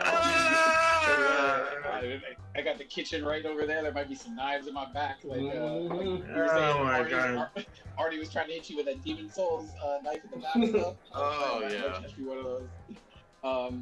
But I guess I didn't see when it happened live. But she hopped on Among Us again, just because she's a real one. And it wasn't like a one-time political stunt, and hopped on there again with some of her fellow members of like Congress and everything, and out there gaming, and got hundreds of fucking thousands of people out there watching her stream again. Hopefully, educating people on voting and what's going on in Georgia. So I didn't get a chance to see what she actually sort of talked about, like what her message was, outside of probably like, we need you guys to vote in Georgia, et cetera, stay involved in the process, blah, blah, blah. She raised, yeah, just to say it, I mean, raising over $200,000 for charity during really tough economic times right now is excellent. I mean, it wasn't just to have fun. I mean, that's a significant amount of money that can go to help a lot of families. So, what was the charity for? I didn't even know it was for charity. What was the cause or whatever? Let me verify. You keep going. I will verify exactly which ones, because I was looking at it earlier and I don't want to mess up. What's so cool about it was that she was twitching out her gameplay. So she has like a Twitch account where you can watch her play, and like she was playing Among Us like all of us regular people, and she was killing it. She means like I watched a few clips of it, and she played like as the imposter, and she like her skills were on point. Like she was just like, oh, like aimlessly, like, oh, what do I do now? What do I do now? She was like out there killing folks and like slipping to vents and disappearing and shit. I'm like, god damn, it's like she's not a make-believe gamer. She's like an actual like decent gamer. Like just say she's not a filthy casual, and say she's actually knows what she's doing. She's not an imposer. Yeah. Just to clarify, it was for some local food pantries, eviction defense, legal aid, and then some community support organizations. I believe she's in the Bronx or New York area, so I believe that's where it was based off. They don't list the specific ones per se, but yeah, that's what they mentioned in the article. Wasn't she playing with the senator from Illinois? Elliott, what's her name? Minnesota. Was it Minnesota? Oh yeah. There you go. Yeah. She's one of my favorite like political people right now, and it's so hysterical how mad fucking Republicans get just seeing her face and stuff. They despise her and think she's just like trying to fucking burn the country down and crazy. And she's just chill ass woman. Like I love her. Like her, Katie Porter from California, and then oh man, that lieutenant governor from Pennsylvania. That's a squad right there. I love those people. They're my favorite politicians right now. Yeah, she had the Canadian New Democratic, and I'm not familiar with them. Canadian New Democratic Party MP Jagmeet Singh on there as well. So yeah, it seems like a pretty diverse cast. I mean, you're playing with some folks who are representatives from other countries as well. So you're doing stuff for charity. You get a A+ from me. I mean, that's pretty cool, especially when it involves some geeky shit like gaming. I gotta say, I do not want to be caught on Katie Porter's bad side. Holy shit, that woman pulls no punches. The thing I do like about it is she speaks plainly. She uses plain English and doesn't use any legalese or like legal terms or any even tech terms for that matter. She gets straight to the point, asks CEOs to their face, did you do this? Did you do that? Did you get paid this? And a lot of them can't. A lot of them break. A lot of these people break. They can't answer, or they don't know how to answer. They try to tiptoe around her answer. She asked the same question over and over again. They can't say yes or no. They end up trying to say, oh, I got to look at this report, or I got to talk to this person. I got to do this, or, well, I'm like, damn, she just sits there. And then she does her little flow chart. She's like, this is what happened. This is how much you made. This is how much they made. And this is how much you paid your people. Is this correct? And they just like, yeah, she busts out receipts. She has pages in front of her. And then she trolls them. And she goes, I'm going to help you out. I'm going to draw this so you can see how this works out. Hold on. And then she shows them this chart. I just announced. I'm just like, holy shit. I have no idea what you're talking about, but are you talking about Katie Porter? Yes, sir. Yeah. Yes, that sir. sounds like Katie Porter. Yeah, she's like. Yeah. Her number game is on point. Yeah, yeah, man. She's one of my favorite people of all time. Like, seriously. Dude. Did you see her Mnuchin shit today? Can you imagine being a kid in her house? You ain't getting away with nothing. Yeah, she's nothing. Your ass is caught every time. She's great. You'd be like, wait a minute, I gave you $5 for your allowance this week. $2 on bubblegum. Is this right? Is this right now? And then you minus 35 cents for this. Is this correct? So you should still have $1.25 left. So where's the $1.25 at? Where's the $1.25 at, Logan? Yeah, you didn't fucked up something wrong. Do you see this? This don't add up. Why don't this add up? Make this make sense. Well, I would not want to be in any of those hearings with her in there because she comes with receipts. She does histograms, linear charts. She's ready for your ass. Yeah, and it's like it's funny to me that these businessmen, because they're mostly men, have no answer for her. They can't say yes or no. They always got to refer to somebody else. And she's like sitting there waiting. And if it takes too long for them to answer, she tries to break it down even simpler. And then it's just like, what the fuck is going on? Does she just like own this dude? Like, what the fuck? She hits him with I'm reclaiming my time. Yeah. Because they man. I love that shit. Yeah. Damn. You have to go and watch her exchange with Ben Carson. Mm-hmm. When he became the HUD secretary, it is fucking embarrassing how much he didn't know basic terms for like just getting a loan through anything, and I was just like, are you serious? And the crazy thing is that even though what she does is it seems very effective in her questions and answers, unfortunately it's almost falling on deaf ears. Like she clowns these people, but I'm not seeing enough like actual change. I don't really put it on her. I blame it on like the actual system that she's within. But the system needs more people like her to get in there. And I'm not a Democrat, all right, but the way that she questions people, it's effective, and I think that more people need to, because they usually ask them softball questions, or they leave things kind of too vague, or let them go on to run-on questions, run-on answers. That's why immediately she reclaims her time. Like when she asks a yes or no question, and she already knows that this person's probably going to try to weasel out of it. But if she doesn't reclaim her time, she only has usually 5 or 10 minutes, usually 5 minutes, to do the whole exchange. So when somebody starts not answering yes or no, she's like, I'm reclaiming my time. Basically, shut the fuck up is what that means. And I love it every single time.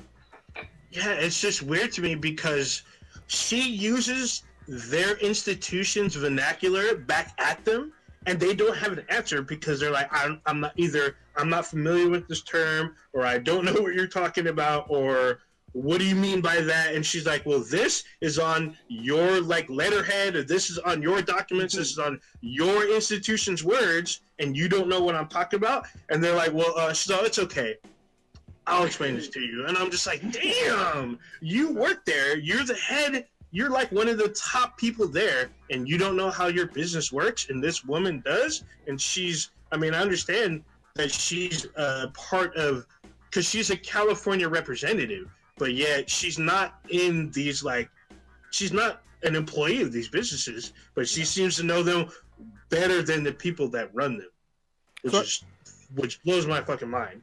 I'm actually glad we're talking about this. So I'm going to segue into two things real quick. If you're done, old ninja, with talking about Katie Porter, 'cause she's awesome. So I did a podcast earlier this week, and hopefully it should become something that'll be sort of regular. I don't really know if it'll be regular or not. Shit. Hold on a second. I think we're back now, right? Yeah, should be. Okay. So I did a new sort of podcast series called A Balance Exchange with a guy who's actually in the podcast or in the chat right now. And he's Papa Bear. Yeah, in the chat. And so we went through, because he's a political science major. And he's in the Marine Corps right now. He's a warrant officer, which is a really cool position to have. And he's basically he's a teacher at McSess, which is a communication school for the Marine Corps in 29 Palms. I went to the school back when I was a young Marine. And we were going through proportional representation in the House. And I got to learn all kinds of cool shit from this. One thing that I learned, which I'm surprised that I didn't fucking know, I should have known, is that I assumed that the Congress was separate from the House of Representatives and the Senate. I'm totally fucking wrong.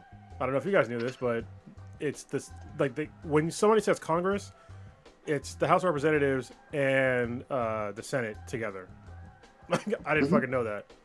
So I want to talk to him about a few things that actually me and Stitch had talked about earlier today, and it had to do with shit. What were we talking about earlier today, Stitch? It wasn't the Trump thing. Death penalty? No, it wasn't a death penalty. There was another thing that we were talking about where I was like, I want to break it down further. Pardon? Not the pardon thing. I want to talk about the pardon thing too, because I don't think that's going to happen. Hopefully it doesn't happen. But there was another issue where it's like we need to break this. Oh, it was about the House not reading bills. The stimulus. No, it was about the House not reading bills. Oh, okay. And how it's basically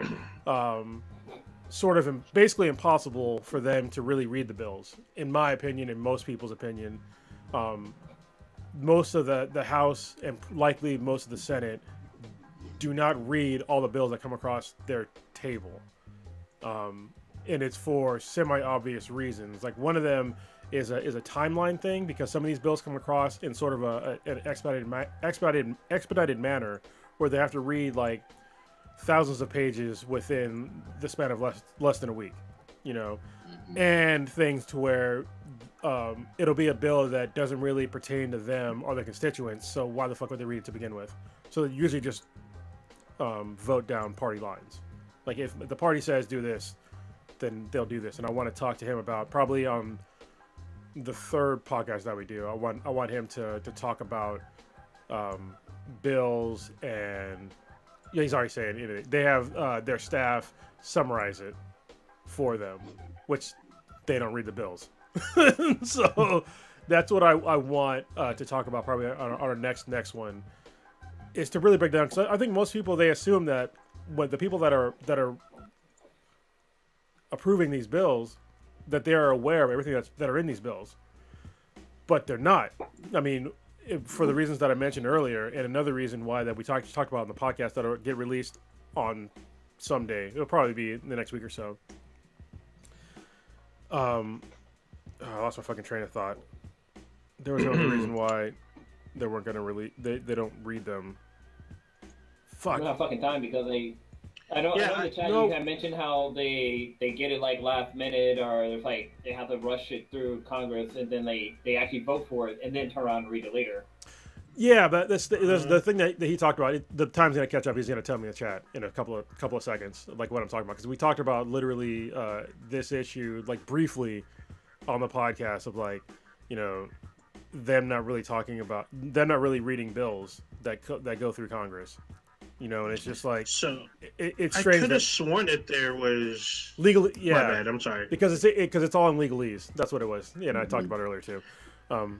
Isn't there a thing where they literally ask senators and representatives, did you read this bill? And they say, no, we don't have time. We got to vote on something else. And it shows like their interns or their quote unquote staff read it for them. And then they discuss it. And then they decide either the pipeline, like you were saying, or they vote outright. Yeah. And that's the problem, is that they don't actually, they're getting it filtered through somebody else, you know, and having it in legalese where they don't understand, because they're, when you look at Congress, yeah, a lot of them are lawyers, but you know, there's still a good portion of them that are not lawyers. And even if they are lawyers, like I go back to it before, is that it could be a bill that they don't really give a shit about, that they don't understand. If you look at the latest, the tech CEOs going up to Congress and doing all these talks and all these stupid debates with Congress about how the internet fucking works, a lot of Congress are fucking morons when it comes to technology. And these are the same people that are writing bills to cover technology. And we have people that are up there literally asking, why is stuff in my fucking spam filter? I'm like, you're asking the Google CEO that? Is that really the best way to spend your time for the American people? Is to ask them why there's stuff in your spam filter? And it's just the solution that I think he had about this was basically expanding the House. That's one solution, but it's also having common terms for like a lot of these bills, is to have two versions, common terms versions that everybody can fucking read, and then the legalese version that is actually a legal document. What's kind of interesting, because like with like, you know, being like a U.S. citizen, like you have a ability to vote, and even like voting on some of the propositions that we get, that shit can be so goddamn confusing. Like the one I can think of is like, vote no on 8. Vote no on 8 was like voting yes on 8 or something like that. Like it's so worded so weirdly that it's hard for somebody to understand. So I can imagine these bills coming to like Congress people just being so fucking confusing that it's like, shit, I'm not even sure what I'm really fucking voting for. Yeah, I think it was the gay marriage thing you're talking about. I don't think it was maybe it was 8 or 14 or something like that. But yeah, basically you had to vote no for gay marriage, and it was like, unless you read it, like, you know what I mean? You had to like read it, because like just the blurb would be like, you know, yeah, obviously I'm for gay marriage, I'm going to say yes to this, but unless you read what it actually said, then you should have voted no. Yeah, I think, vote, Proposition 8 was to delegalize gay marriage or something like that. That's why you had to vote no on it, but people thought, voting no on this means I'm voting no on gay marriage, which was the total opposite. Yeah. It's like, what the fuck? And just to really quickly point out, because some of this gets a little fuzzy with history, but there were millions, even in California at that time, who were not for gay marriage. Famously, even initially, and maybe Stitch can corroborate this, but Obama wasn't for gay marriage initially. You know, so there's a little bit of revisionist history that goes on with people saying, you know, everybody's always been for it. Millions and millions, in fact, the majority were not, literally as recently as the 2000s. Yeah, even Hillary Clinton, she famously talked about being against that and a bunch of other civil rights issues. That it's disgusting. So, like, this is why, you know, when we talk about, you know, Republicans today, you know, being against these things, it's like, listen, a lot of things that they're against today, Democrats were as well back in the day. You know, just today, they're socially, yes, they've evolved, but I mean, not all of them. I mean, if you look at, like, in California, obviously we're not all Democrats, but if you look at, we have counties that are super red. Like Orange County is super red. There's a couple other ones too that are super red, but they're washed out by the Bay Area and LA and San Diego. So I think San Diego is red. I think it's mostly because of the military. Well, not mostly, but part of it's, and also there's a lot of money down there in parts of San Diego. A lot of money. I think another issue that probably should be addressed is the average age of your representative, a congressperson, either a senator or someone from the House of Representatives. They're well into their 40s and beyond.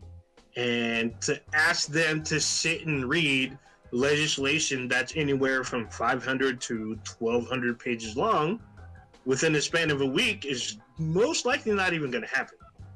So, I mean, there's that. Plus, you have these people voting on policies about certain situations that they don't fully understand, tech being one of them. I think fracking, the whole fracking situation going on in the West, I don't think that was fully explained to a lot of Congress people, too. So things like that can get muddied, misconstrued, and then, the people end up asking them like, hey, what are you doing? This is kind of bad, or this needs to be better for us, or whatnot. So there's a lot of stuff that happens that gets slipped through the cracks, as they say. It's because a lot of them are either don't comprehend or just don't have the time. Yeah, our state representatives are not all, or even the majority, like college professors or anything like that. They're not all knowing beings. I mean, we've heard them talk completely out of pocket, as you say. I mean, most recently on the tech issues.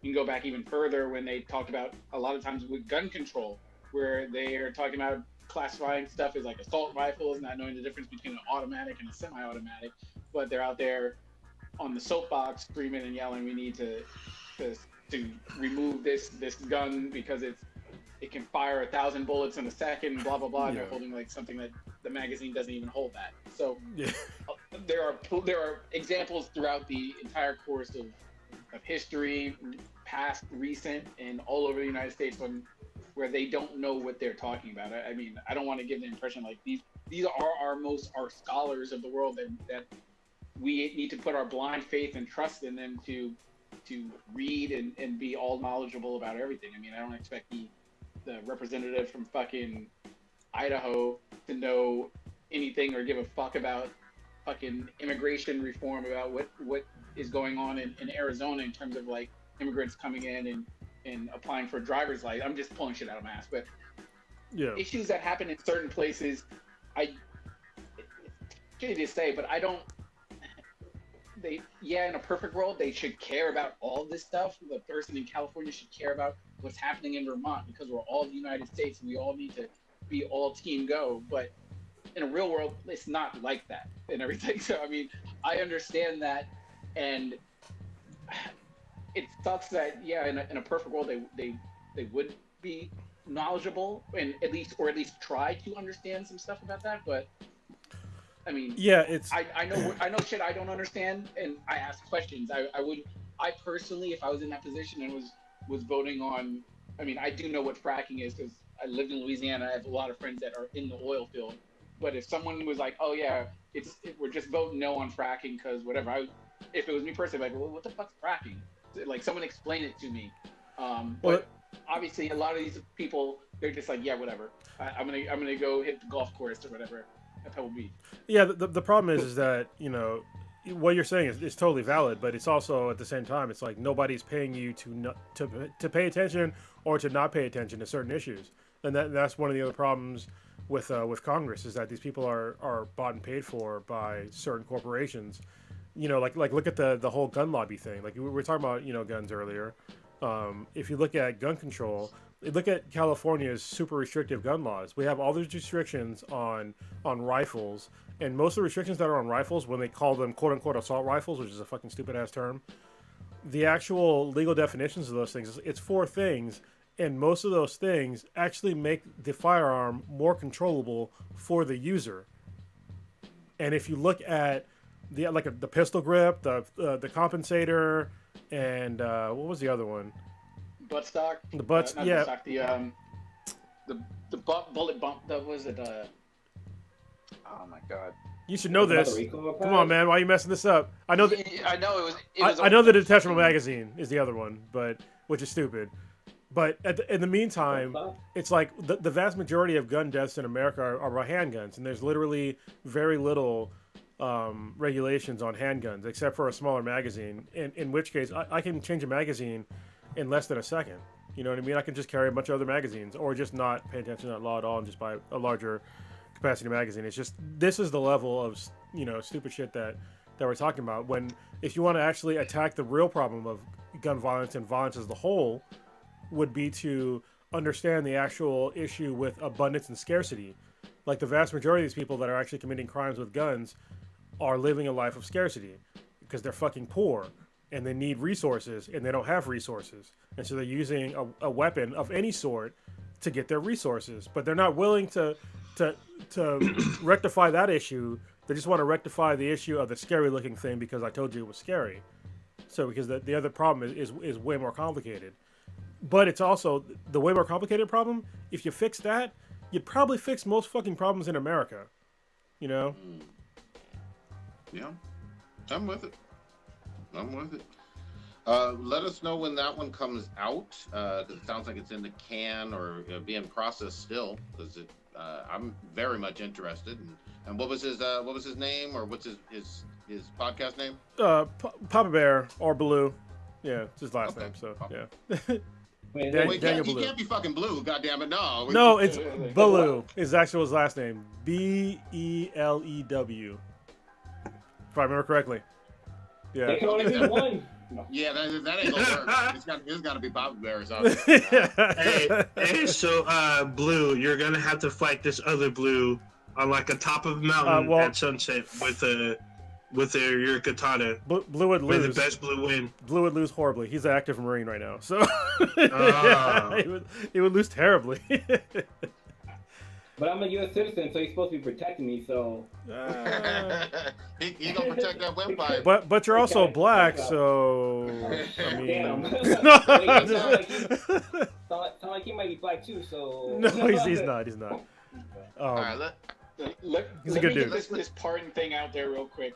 Yeah, I was gonna say, get to it. This shit is evolving. Like I don't know, some shit might have changed in the last hour or whatever for all we know. But there to encompass a crazy another whirlwind week. I didn't get a chance to see the last episode of the cast, but during last week we had Giuliani dripping his hair, screaming into fucking microphones and shit like that. Hair drippings. Acting a complete fucking ass and everything. But I guess it was reported maybe like yesterday, 2 days ago, that sources are saying that he's inquiring about being able to pardon himself, his kids, and his lawyer, Rudy Giuliani, and everything. And this was kind of talked about dating back to a couple years ago, kind of like, can he actually do this or not? And people were just like, it was kind of left open-ended. And this is where it gets complicated. I mean, I'll give a quick sort of rundown and explanation on the whole presidential thing. And I think the most important thing about this is that when you are reading any sort of like old legal document, the word "shall" is like is a huge word when you're reading an actual document. It's not like should or whatever. If something in it says like "shall," that pretty much defines what it is that you do. There's no room for like interpretation.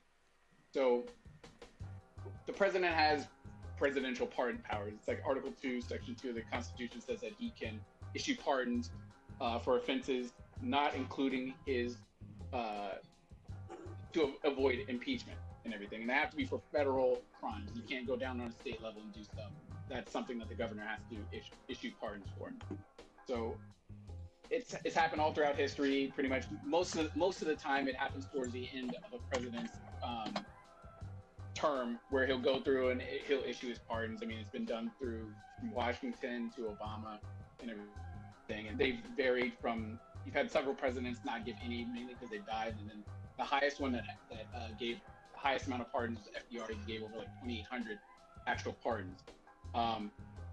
Where it gets interesting with this one, and pardons have been in the framework of the Constitution since the beginning, is that there is no technical shall not in terms of when it comes to pardoning yourself against crimes and everything. All it says is that if it's to avoid impeachment, that's off limit.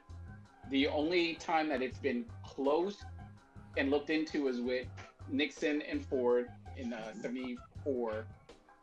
Nixon pretty much the writing was on the wall. Nixon was going to be impeached and everything. He decided to resign, step down in like a 1-sentence letter, just saying, "I resign, I'm out," due to the whole Watergate scandal.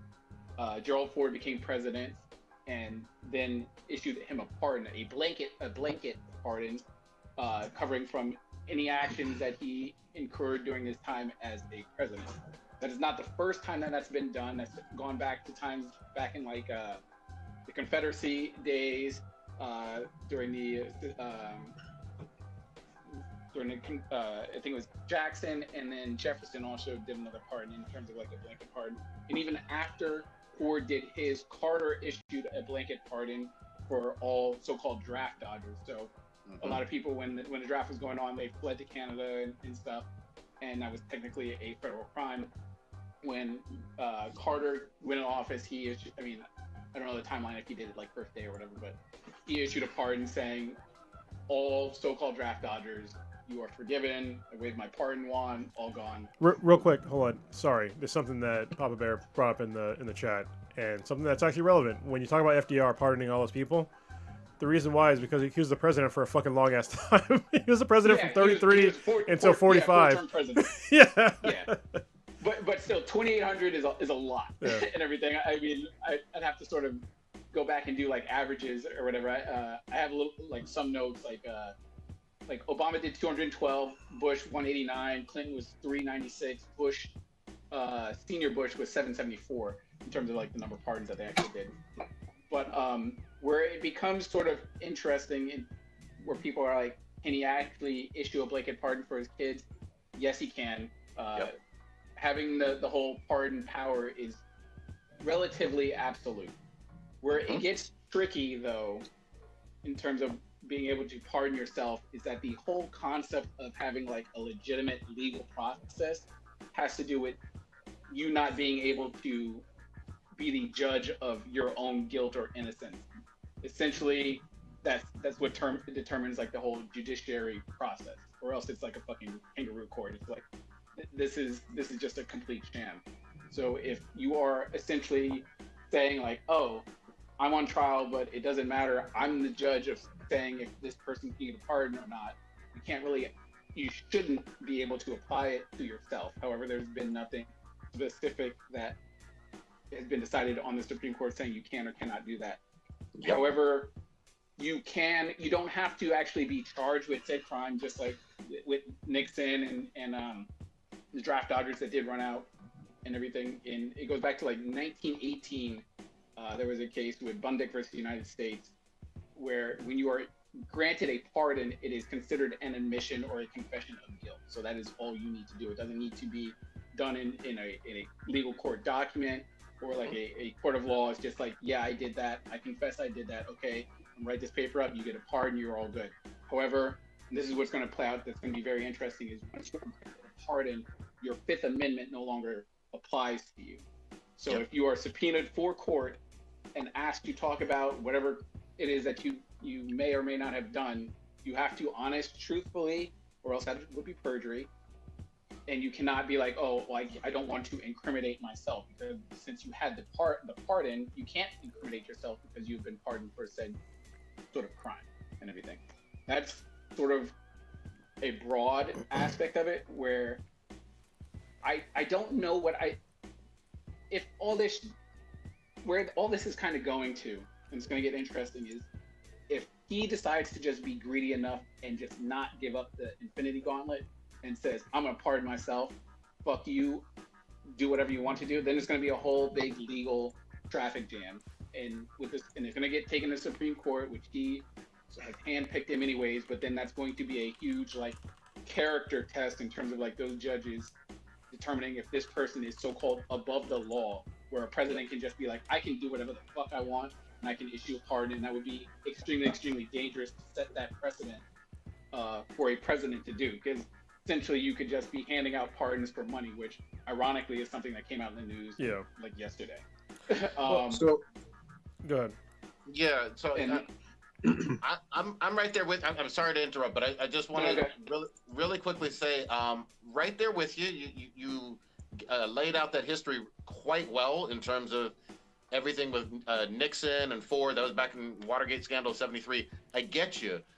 My thing is, we're not just talking about Trump. We're talking about a precedent that would be on paper forevermore. You know, regardless of who's in that White House, they would have the same authority to do that for themselves on the federal level going forward to infinity, unless there's some amendment or something that restricts that power. So we got to be real careful with that. And then secondly, I just want to go back to what you started with. There are New York state cases that are being compiled right now that have nothing to do with federal pardons whatsoever. So there is still a high probability that there will be at least charges come 2021 against him and possibly other co-conspirators in his administration for good reason. And there's a lot of legal jeopardy that he's in no matter what he does. And I just want to make sure that point is clear. Just to put a little bow tie on it, if he were to sort of issue a pardon on himself and everything, Congress, in theory, might be able to try to logjam it. Article 1, Section 8, Congress says that they have the power to make sure that all laws are necessarily applied by all branches of the government, the executive, legislative, and obviously with him, it's more of the executive. So essentially, by him saying, I am the law, I can do what I want and break the law, then Congress, in theory, should be able to step in. All this is going to get argued in court and everything, because essentially if he goes, and it could get argued a number of ways in terms of like him actually violating the actual so-called oath that he took when he became president, saying he promises to faithfully execute the office of president.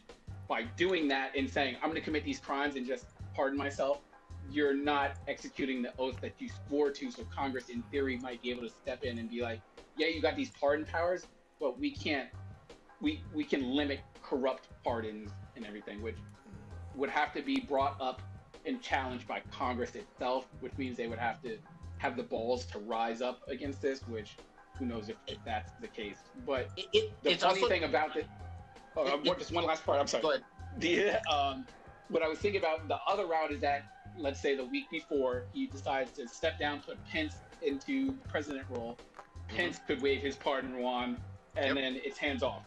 But then he would have to give up the power, which, him being the fucking narcissist that he is, I don't know if he would do that. And Old Ninja will remember the last episode of House of Cards, season 5, where Frank Underwood steps down because he was getting charged possibly with like money laundering. He decides he's going to step down, let his wife become president to get the pardon, and his wife just kind of was like, "Nah, I'm not going to pardon you." But he was just left out to dry. That would be the only thing, and that would be fucking hilarious if that happened. On so fucking levels. So this is by the way, that was such a good fucking episode. There was so much tension in that episode. It was so good. So my thoughts on the potential of Trump pardoning himself, like, to me it doesn't really make any logical sense. Like, if you're not being charged with anything at current time, like, how could you pardon yourself from anything? It'd be like you going to a hospital and asking for chemotherapy when you don't have cancer. So I don't understand like why this is even being talked about. Like, there's literally no open federal cases against him right now. He's not being asked to go to court for anything, and I think it's a smart move. Like, I think that he has a mountain of litigation that is going to await him after he is done with being the president, and I think he knows that, and I think that's why he's floating around all these kind of strange ideas. But it's like, hey man, nobody, Mueller already talked about this conundrum when he released his report. He said that the point of this report is not to file criminal charges against the president, because we cannot do that, because it was not in the purview of his investigation. It's not in the purview because he was the president, because he's protected. But he laid down a whole bunch of shit that if he wasn't the president, that he could be liable for. So I think that is what he is not really understanding, is that I think people are just waiting for him not to be president anymore, and they're going to sue the shit out of him. Like, and I fully expect him to be literally the day after, or the week or so after, maybe the month after he steps down from being, not steps down, that after he gets removed from being president, that he's going to be in court for basically the rest of his fucking life. And the only possibility that he has, which he keeps fucking up, is to have President-elect Joe Biden pardon him, which would be traditionally the right move to do. I mean, that's what Ford did. He pardoned Nixon for this exact same reason. It's to help heal the country, because at the end of the day, there's still over 70 million people that believe in this dude. And if this dude goes down in some spectacular fashion, there is a good chance that a portion of those people are going to do something fucking reckless in America, and they're going to be totally disenfranchised at best. At worst, it would come to violence. So, I don't know what.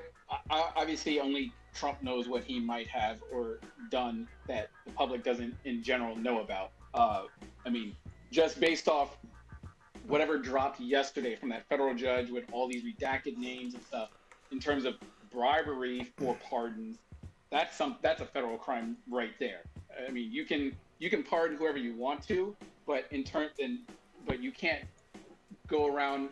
There's only one person that can pardon you from federal crimes, and that's the president. So even if names are redacted on that paper, you can read the tea leaves, and this probably has something to do potentially with the president, based on whatever they found off those 50 phones and other devices that I think it was the FBI confiscated from that legal office and everything. So if that is one of the things or whatever that he's worried about, if that's the big hidden secret thing in the room, then that potentially could be what he's trying to maybe pardon himself from, if it were a pay for pardon scam that he had running, or that he's complicit and can get directly tied to him. I don't know. Well, but that's something. Right, it's there. Just very odd when he's talking about pardoning himself and his members of his family and Rudy Giuliani. It's like, listen, man, literally everybody you're talking about has no open court cases against you. So why are you even talking about it? It's like showing your poker hand too early. You know what I mean? It's like literally just flipping it around. Like, look what I got. This is what I got. But it's like nobody knew what you had. Nobody knew what you did. So like, what the fuck are you doing? That's assuming that this guy is smarter. But hold on. Let me go back to one quick thing though. I mean, it just has to be said. The big distinction, as I see it, for the Nixon-Ford situation, Ford, and you guys stop me if I'm wrong on this, but Ford was the VP, and obviously in the same party, and then became the president. Yeah. There's a different situation with Biden. Now he can certainly do a presidential pardon if that's what he's so inclined. But Ford was a different animal, having been the VP under Nixon. That's what I see. No, I mean, he only did one term as well. Yeah, I mean, I'm glad you brought that up, but at the same time, I think there's a very strong argument to be made that what President-elect Joe Biden should do, no matter what the charges are against Donald Trump, is to pardon him for all of them federally.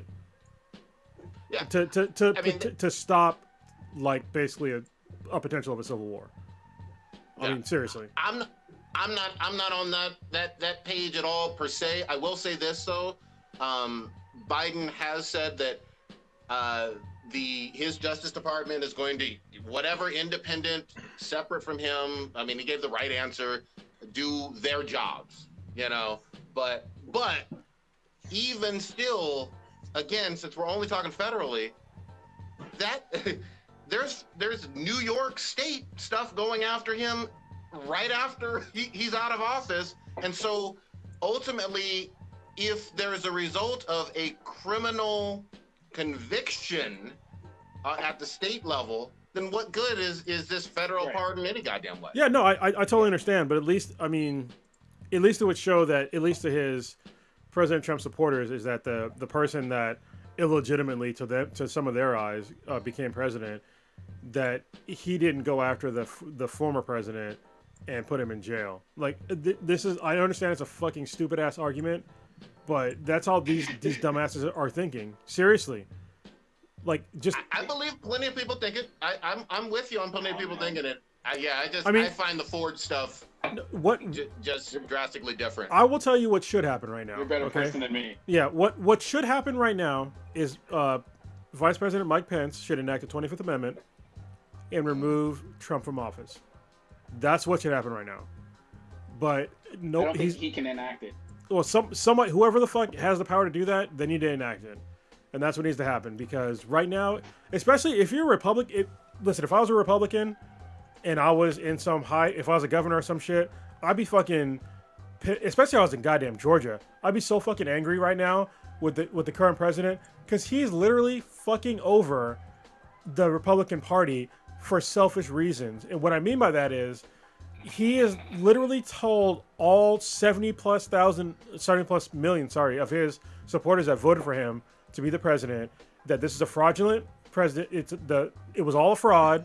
You know, everything, you know, they all stole votes for all these various, you know, reasons that don't even really exist.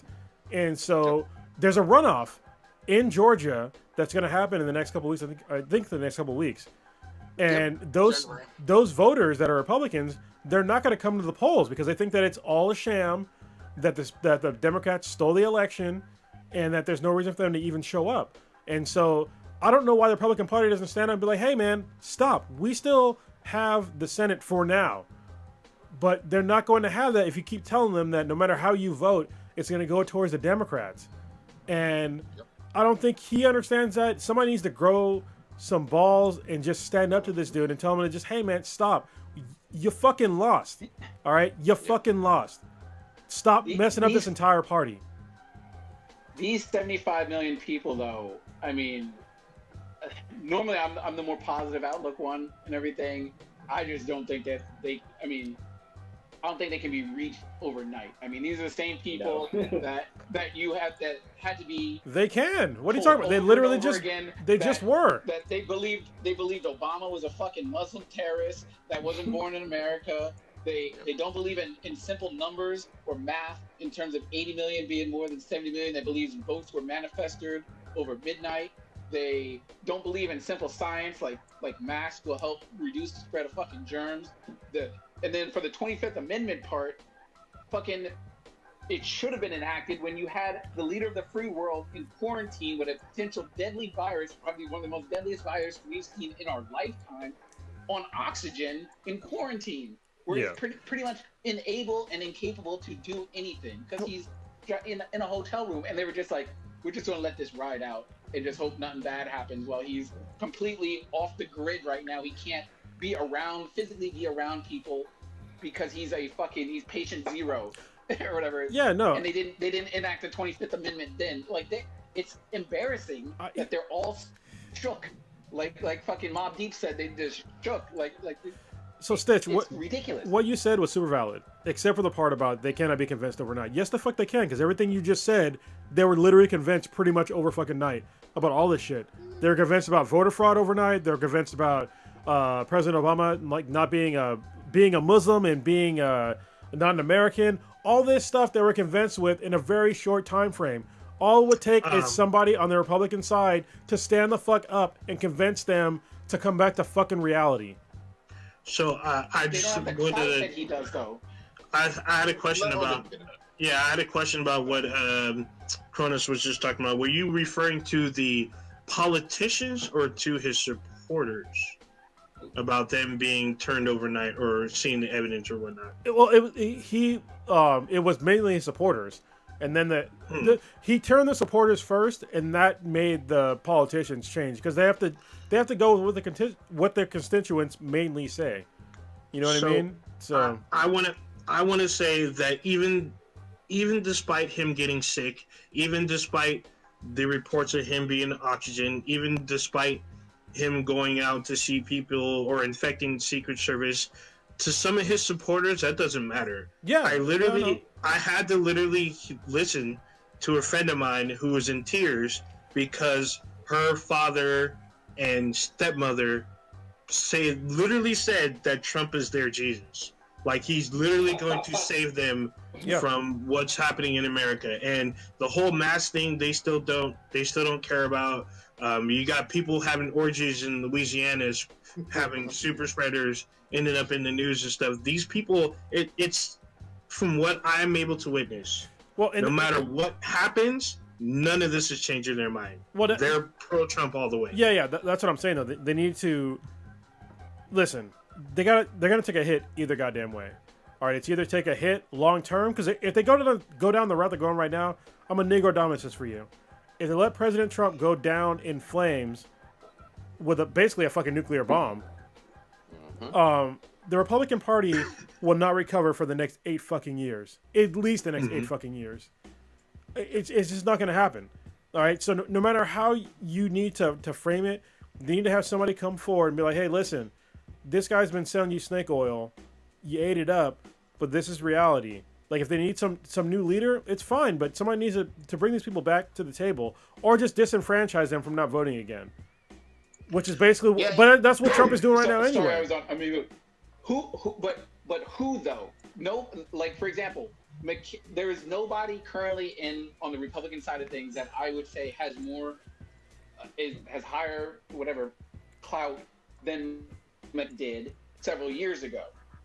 And McCain famously stood up to him and be like, yo, this is kind of, you need to chill out. And he turned the entire world against fucking McCain, who was a goddamn war hero and presidential candidate and everything. I mean, I have no issues with McCain. I would have voted for him if he had been the final, if he had gone against Gore. I would have voted for him over Gore and everything like that. I thought he would have been a good president. And he completely turned the war hero John McCain into a leopard of his own party. He was just like, yo, this guy is just radical or whatever like that. You ride with me, the Trump, the Don, or you gonna ride with the war hero, prisoner of war, legend? Oh, we're gonna ride with you, Donald. Yeah, honestly, it's so fucking brainwashed. Yeah, I get it, and it bothers me when I have like members of my own brothers and sisters in the military that ride with this fucking draft dodging piece of shit that said really disparaging things about John McCain. Anyway, it will take literally the majority of the RNC standing up together against this dude. That's what I want to see. They need to be like, listen, we're not going to give you any more air. You're not getting any more RNC money. You're not getting any more RNC airtime. We are standing against you because you do not represent what the Republican National Convention represents. That's what it'll take. And the fact that they're not doing it, they're fucking cowards because they just want to get the votes that he got. But listen, the votes that he got, whoever the fuck you put up there that's not Trump, you're not going to get it. So I don't understand why you keep sucking this dude's dick. Like you're not going to be as brash as he, or you shouldn't.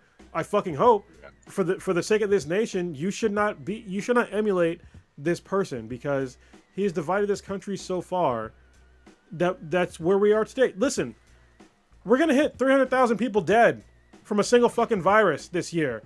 Do you hear him talking about this? Ever since the election, has he ever brought up COVID and the amount of deaths? Over the past 2 days, over 4,000 people have died from COVID. All right? Yep. We're going to hit 300,000 before the end of the year. That is more than World War I. And surprisingly, I looked this up today. In World War I, over 100,000 people died.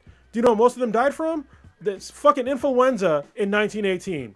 More people died from the influenza of 1918 than actually died in combat in World War I. And guess what? And we're creeping up to World War fucking II levels. World War II was over 400,000 people. We're going to hit that before spring of next year if we keep heading down the same route and nobody's fucking talking about it. You keep listening to him complaining about the fraudulent election. I don't give a fuck. If every single fucking vote was stolen, I don't give a single fuck. Almost 300,000 of our own citizens have died from your mismanagement. What are you going to do about that shit? About World War I, World War I is over a little bit more than 3 years. So over 3 years, that amount of people died. Mm-hmm. We have over 300,000 people died this in a couple of months. And since March we started losing people. So it's been 9 months. Come on. We understand that we're logical fucking humans, but these other people, he ran on a statement that said "fuck your feelings," Trump 2020. Those were getting printed out and put on fucking flags. Like we've been in this situation since March, and his base doesn't fucking get it. They don't want to get it. He's not even trying to pretend. He gave up the code talk, the fucking dog whistling. When he's just like, oh, whatever, stand down, stand by, or whatever. it is what it is. When in terms of people are dying, you find out, oh, he actually knew about it and knew how deadly this virus was back in like February, and he's giving interviews. This is not conspiracy type shit. These are words coming from his mouth, on tape, on paper, on video, and it doesn't matter to this large group of people. Like, it's a cult. Like, they don't care. They will do whatever the fuck it is that this dude says. Oh, contest the election, fight, whatever, send death threats to people, ballot counters in Georgia and shit like that. Count. I want you to say, stop the count here. I want you to say, fucking count all the votes here. Just boss, I'm gonna do that. Yeah. They don't fucking plotting to kidnap people and shit. Yeah, kidnapping governors and shit. Yeah, didn't give a fuck. Yeah. Oh, but she was a Democrat. Who gives a fuck? Go ahead. Yeah, let me just say this really quickly too, and I'm with you guys. I mean, it's righteous outrage. It's justified. I hate the deaths, all of it. It's affected every single one of us. But here, I'm going to go back to the whole thing about the pardon. I think we need to have a much more adult conversation about presidential and executive powers in general.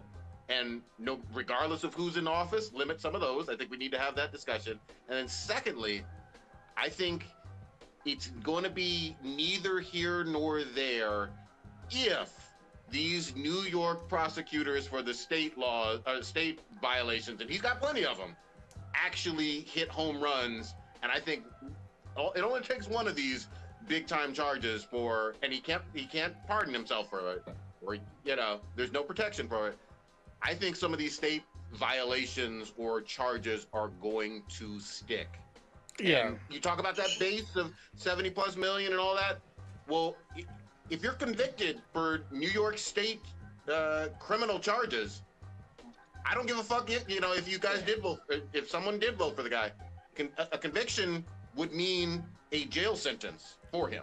Yeah, Blasio isn't going to give him a pardon. I think it's Blasio. Cuomo's the mayor, right? And Blasio's the governor of New York. I think it's the other way I around. think he's the mayor.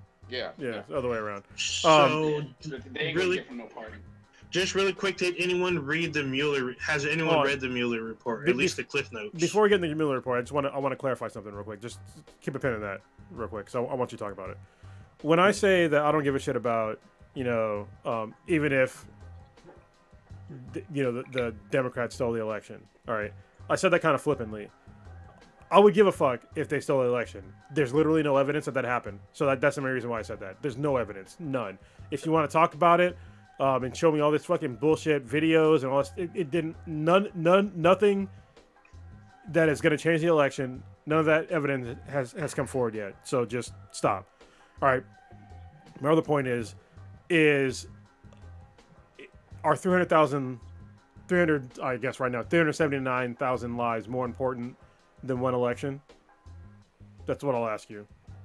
I think that those lives. Remember what the president said.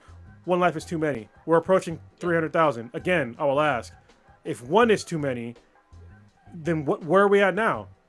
How do you quantify this? I'm asking honestly. If one is too many, and you have hundreds of thousands times past that, and they keep giving it less and less time in their speeches and their fucking financial means, like they're not giving anything to these reliefs. They're just saying, oh well, there's going to be a vaccine potentially soon. I literally listened to Kayleigh McEnany today say that there's going to be 40 million doses available before the end of the year of vaccines. That's down from 100 million that President Trump talked about earlier this year, but I guess we'll just fucking forget about that. That's literally fucking impossible. Okay, it's December 2nd right now. You're telling me that in 30 or 29 days that Pfizer is going to come up with 40 million doses of a new vaccine and distribute it within less than a month? That is fucking stupid as shit. I am sure Prodigy can tell you this, but it's basically fucking impossible for any new drug for this to happen. And the base is gonna eat that up, even though they lied about it before. Remember when they told you that it's gonna all be done before Easter? Where are we at now? when Easter was around, not even 1,000 people died. You know, they keep lying to people and they keep eating it up.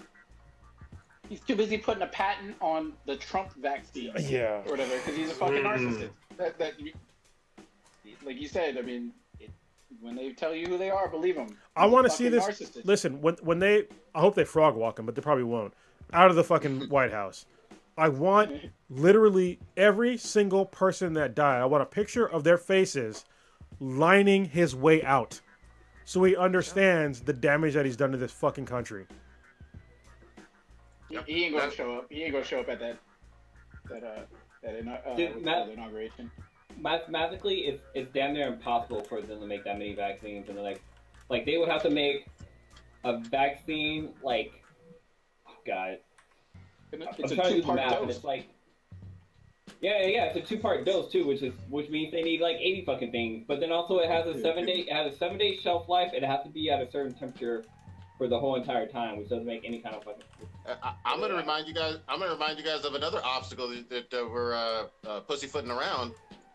The overwhelming majority of Americans, red, blue, purple, whatever the fuck, have said, "I don't trust that bullshit.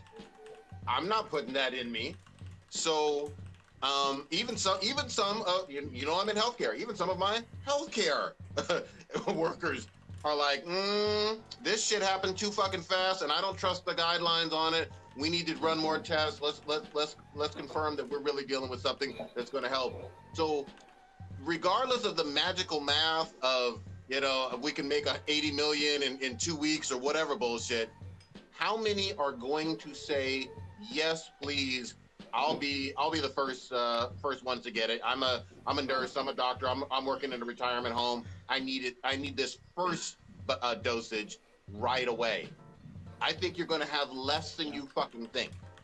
Scary. And, you know, so look, we ain't out of the fucking woods. The numbers are getting fucking worse. It's scary outside. And here's the other thing too. We have not actually hit the bump from all the Thanksgiving travel from last week. No, that's gonna hit in like a week and a half from now. A week and a half from now, you're gonna see the death rate likely spike. It's already spiking right now. Then you got Christmas right around the corner. Yeah. What's interesting too is that, like, you know, some of these political figures that are out there, I'm just gonna say it, like Gavin Newsom, for example, the governor of California. Like, this motherfucker got caught slipping, went out to Napa, had a fucking dinner party with like more than you're supposed to. At the French Laundry. And French Laundry. And actually his kid turned around and ended up with COVID. So COVID's kind of in his household right now. Not so much knowing if he has it yet, but I think the mayor of San Francisco, I think she came out today, and she had said that she has COVID. Or what? Was it her family or her? Well, she went to the French Laundry right after him. You got the mayor of San Jose that got caught going to his Thanksgiving party in Saratoga with his family friends. You got Mile High Blurred's mayor traveling after telling everybody in Denver to not do any travel over the Thanksgiving break. People didn't. We on Be the BTI were responsible podcasters and told people, "Hey, stay home, miss this." A lot of people, hundreds of millions of Americans said, "Fuck that noise! I gotta go see Grandma and eat this turkey." So there was a general that was like wrapped all this shit up together. It was something like, you know, it's like I don't want to miss my seat at the table this year, so I can see my grandpa and grandma and stuff like that. But next year, you know, your grandma and grandpa's seats can be missing because they'll be fucking dead from the coronavirus. Yeah, this is the problem. You're wasting 1 year to see them versus having like 1 year not seeing them and be able to see them like a couple of 50 or 10 or 15 years later, you can still see them. Yeah, I mean, this is the problem that I have. There is a way to responsibly travel. All right, I did it earlier this year, but the way that you have to do it is it's not convenient. Like I had to fly out to Michigan to go get my oldest daughter. We drove back from Michigan, and you know what we did? We waited 8 days, and then we got a COVID test. And once it came back negative, then we got we literally, just me and her, we quarantined in our house. All right, so I had to miss my youngest daughter and my girlfriend for 8 days, then get the test, and then once it came back negative, which it did the first time we took it, it came back negative, and then we reunited. But nobody's doing that right now. Like they're just gonna go travel and then do their thing, and then they're not thinking about it. Like, if you're gonna do it, just fucking do it responsibly. I understand it's inconvenient to have to wait a number of days and get a goddamn test, but if you're not doing it, then you don't know who the fuck you're affecting. It's showing in the numbers right now, and that's what I understand. What most of America are just ignoring. Like, it's spiking. Like, we never had a second wave. We are still literally in the first wave right now. It just keeps going up because people are too fucking dumb to understand how numbers work. Like, seriously. And we don't have empathy. I'm sorry. No, we have apathy. I just gotta say this. We don't have any empathy or level of just basic human decency of, hey, there's a lot of deaths. Let me try to be careful. Hey, this thing is contagious. All of the health experts in the fucking world that are worth a damn are saying these are the things we can do: washing our hands, keeping our distance, putting on the fucking mask. Just do your fucking part. Like in World War II, World War I, plenty of wars. Americans understood that you have to make fucking sacrifices sometimes. You know what I mean? Like recycling tin cans, doing your part. You know what I mean? Like you need some fucking just a higher sense of responsibility for just public safety in general. I'm sorry, it's infuriating. Jesus. Oh man, it's really infuriating when literally, at least for most of us some of us on this podcast, some of you guys have to go to work in the office. I get that, but for me, I've had to stay at home and not do shit for the longest time. Yep. Ever since I quarantined early. Like I quarantined back in early fucking March when I was like, this doesn't sound good. My girlfriend's had through open heart surgeries. I had to stop. That's when I stopped doing jiu-jitsu. And I was just like, hopefully I can come back soon.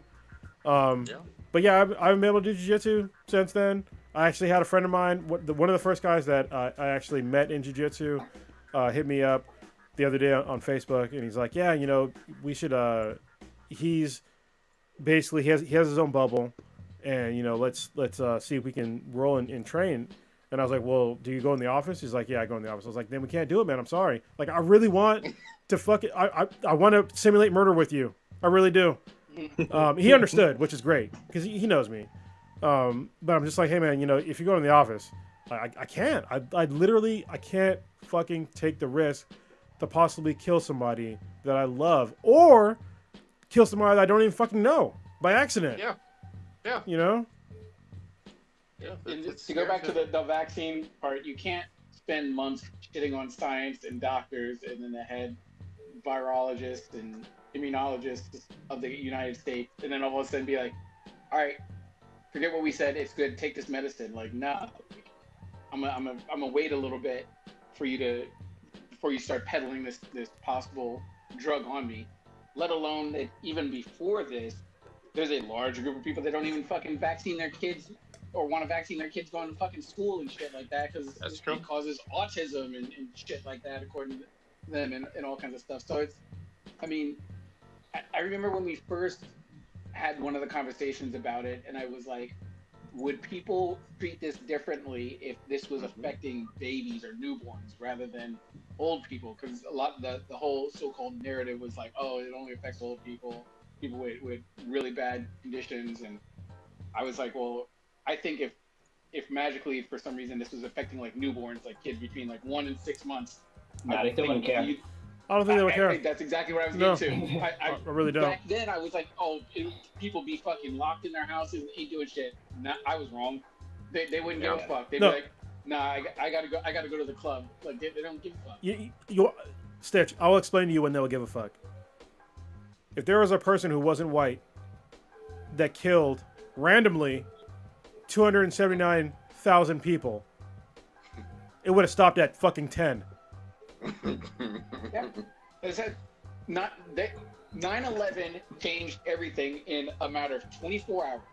Mm-hmm. So they, if I remember correctly, it might have been 48 hours before they passed after 9/11, where they passed the actual Patriot Act, and we gave away all our fucking freedoms. They could just which they didn't read.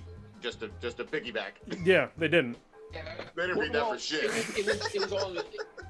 It was all in the interest of safety and everything. We can't have these brown people half the world away killing us or whatever.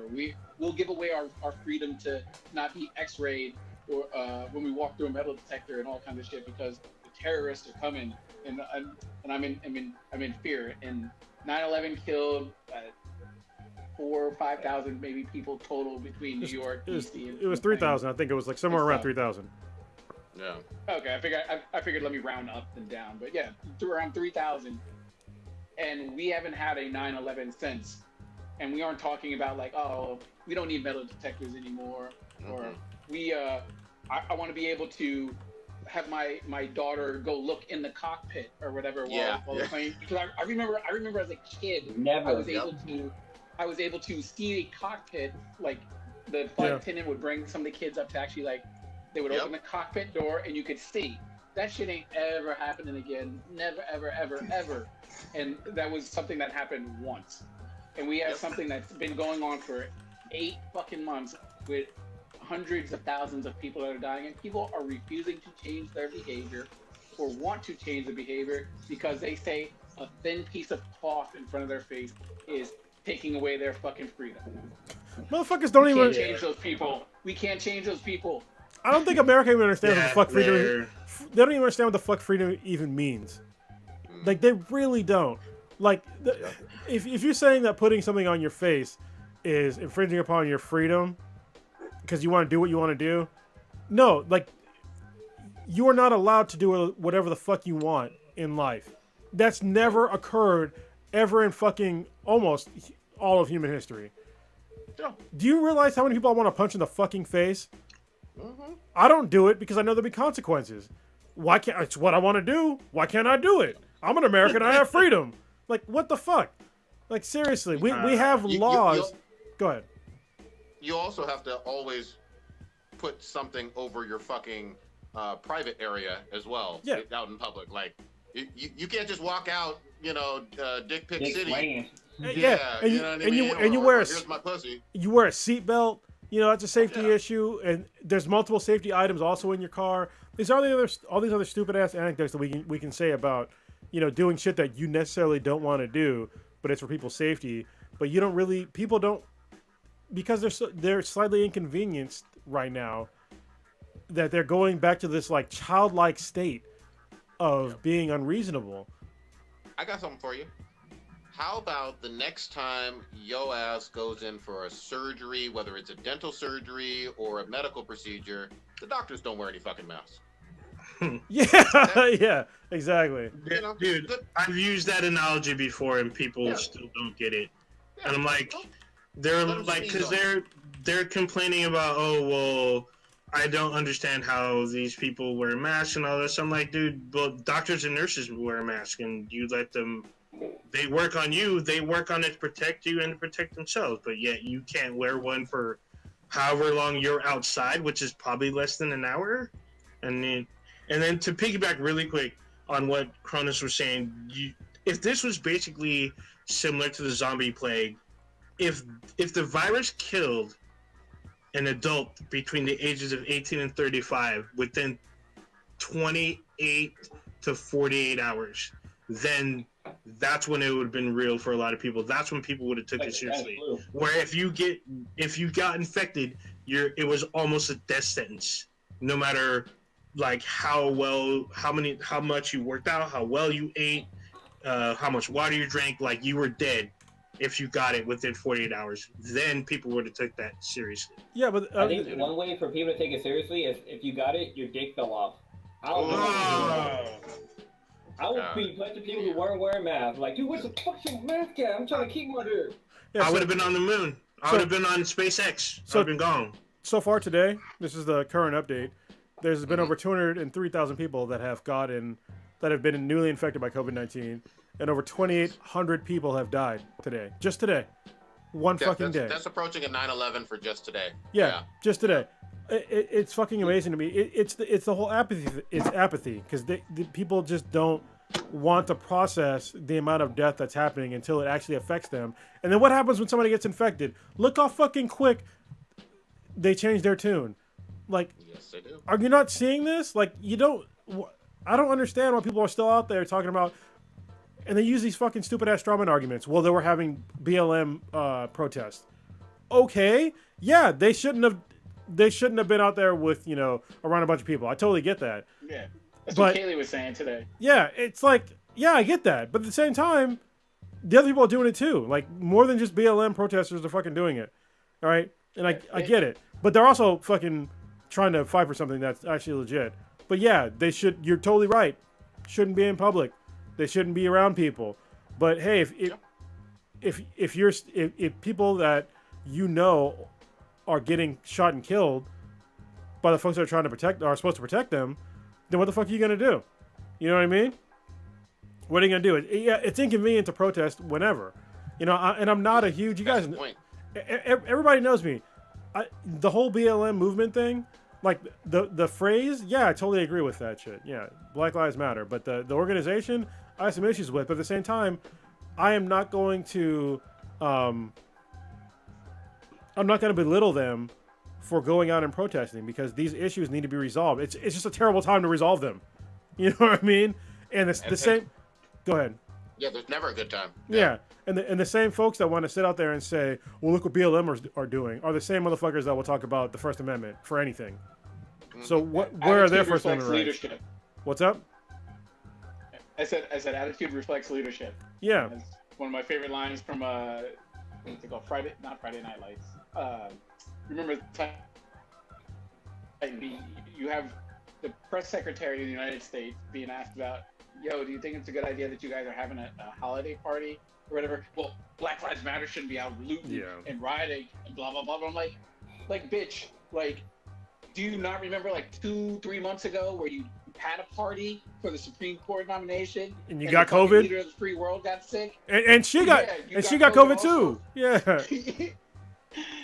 It's like, yo, and then her husband's in the back of the fucking press thing, not wearing a mask or whatever. It's like they don't get it. They don't want to get it. They're beyond reach. They just launch them into the fucking sun. Well, this is another problem that I'm gonna say something fucked up, but it's true.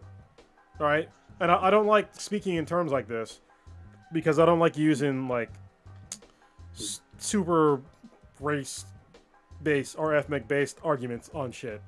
But listen, this is a fact. The vast majority of people that are dying from COVID are brown people. Mm-hmm. All right, because they're the people that are usually the essential workers, because there are people that are at a lower income level, and I think that is at least a factor for the response for this. Because if you are affluent in America, this is not really affecting you really at all. You know what I mean? You can stay at home. Like I'm affluent at this point. You know what I mean? I can stay at home. I can get all my shit delivered by Amazon or fucking Instacart or whatever. But there's plenty of folks that look like me that can't do shit like that, or they're delivering shit to me, and I feel bad about it. I really do. I feel bad about the fact that I have to have somebody out there delivering me products because I need to keep my family safe, and I have to disconnect that what they're doing is not keeping themselves and their family safe. This is what the United States of America has forced me into. I have to choose my family over my other. Obviously, you're gonna pick your family over pretty much anybody, right? But the fact that I know that I'm putting them in danger, and I don't really have a choice, is fucked up. And nobody's talking about that shit.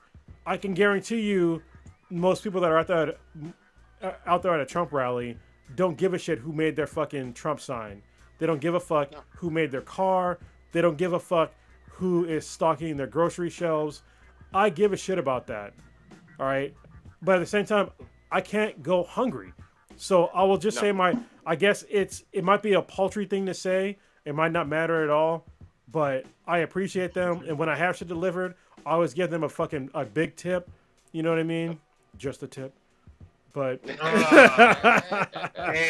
but you know, it's like I get it, and a lot of folks out there, they don't get it because they just like I said, we've replaced empathy with apathy.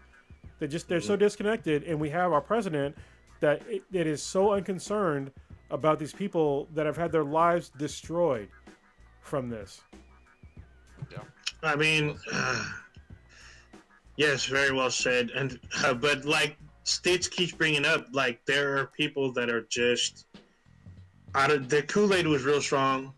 Whatever they put in, it's like they can't shake it. Like there are people I know who are deniers, end up catching it, passing it to other people within their family, and their family got sick and passed away due to the virus. But yet they don't want to admit it. To them, they died of something else, or they caught it from somebody else, even though they had no contact with any other outside sources.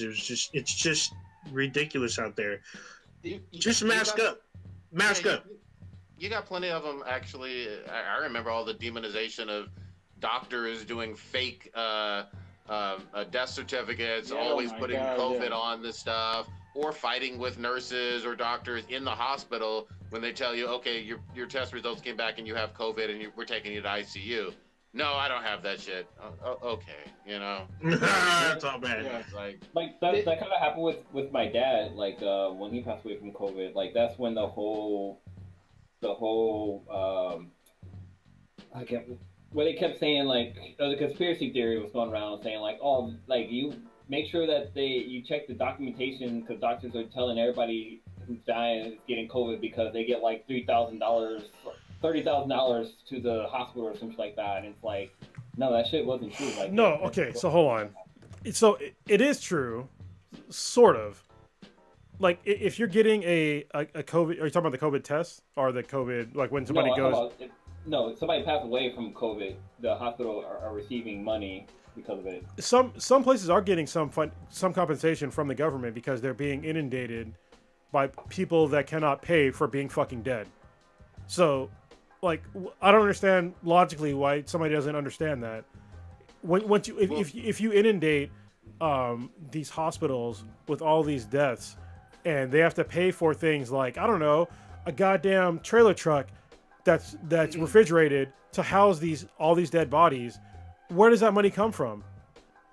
Yeah, but just to be really, really clear though, the conspiracy theory was that the doctors and hospitals were conspiring no. say someone had COVID when they did not.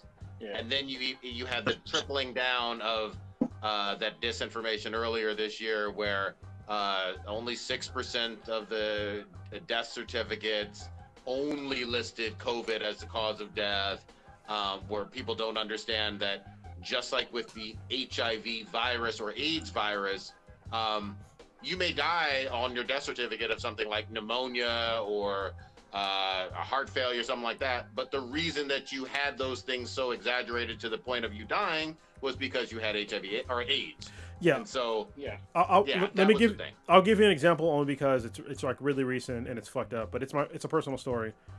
My mom died early this year. Everybody listens to this regularly knows that. I got her death certificate this year. What was on there was she died of a heart attack, and then the other causes of death were diabetes, and there was a third one too.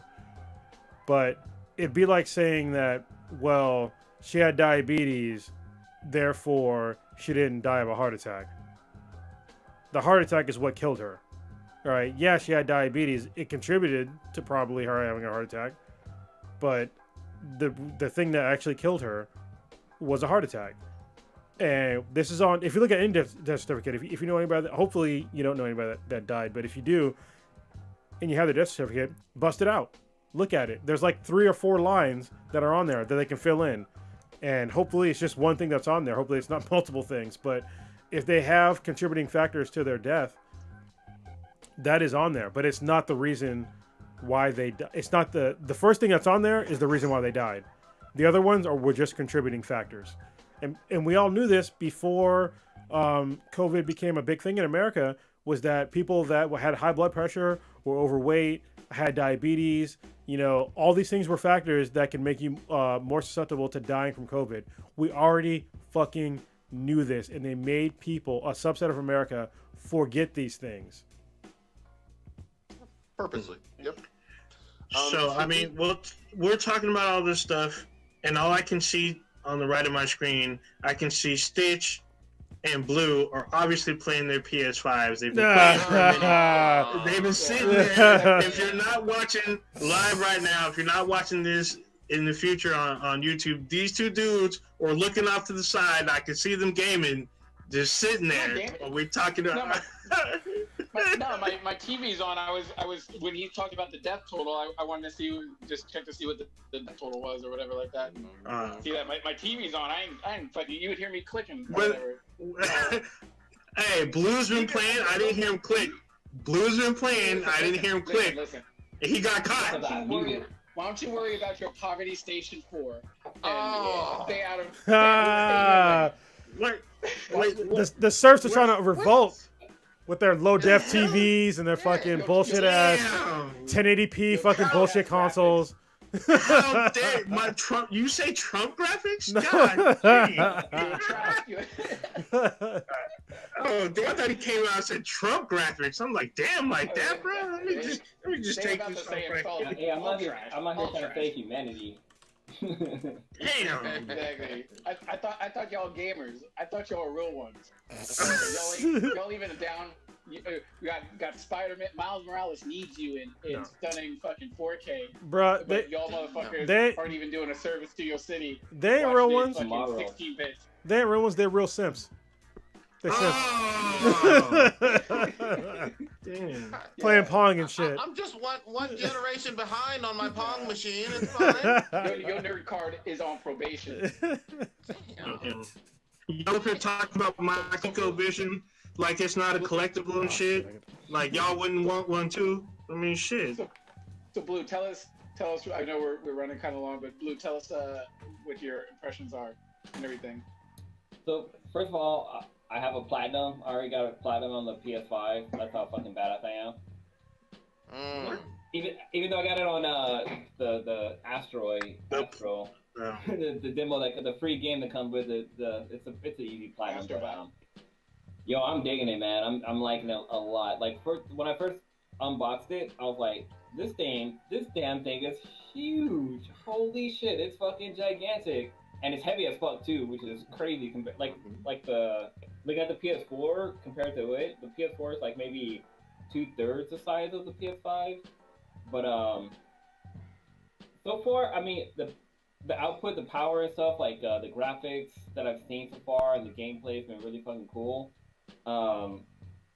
Visually, like the PlayStation 5 isn't a pretty console. It's not very aesthetic looking. It doesn't really go with like, because all the other consoles, like other than the PS1, the consoles have been black, like a blackish color, and this one's like white, so it kind of sticks out.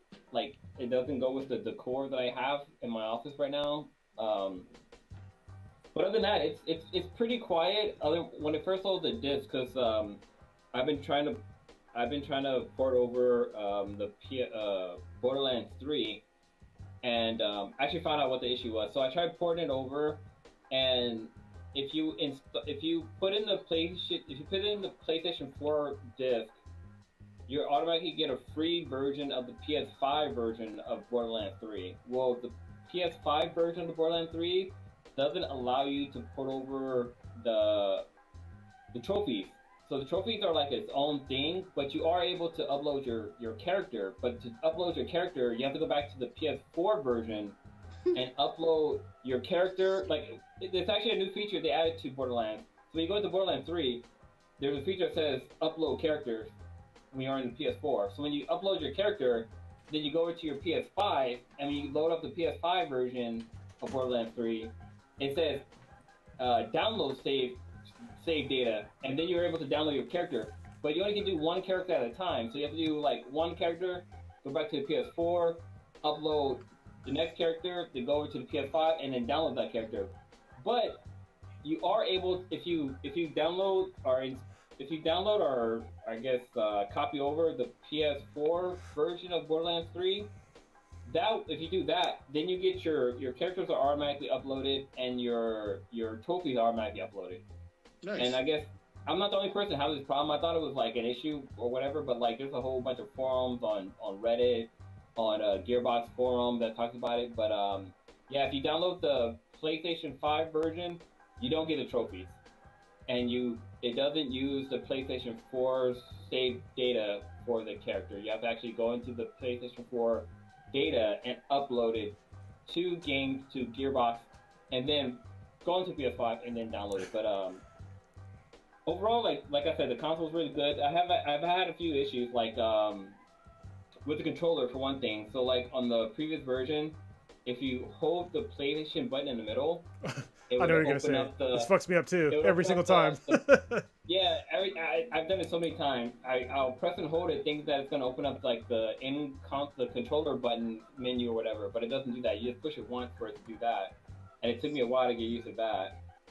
Hold on, let me specify. I fucked you up when I was talking, but what he's saying is, so normally on a PlayStation, when you press the PlayStation button once, it brings up the actual like home screen.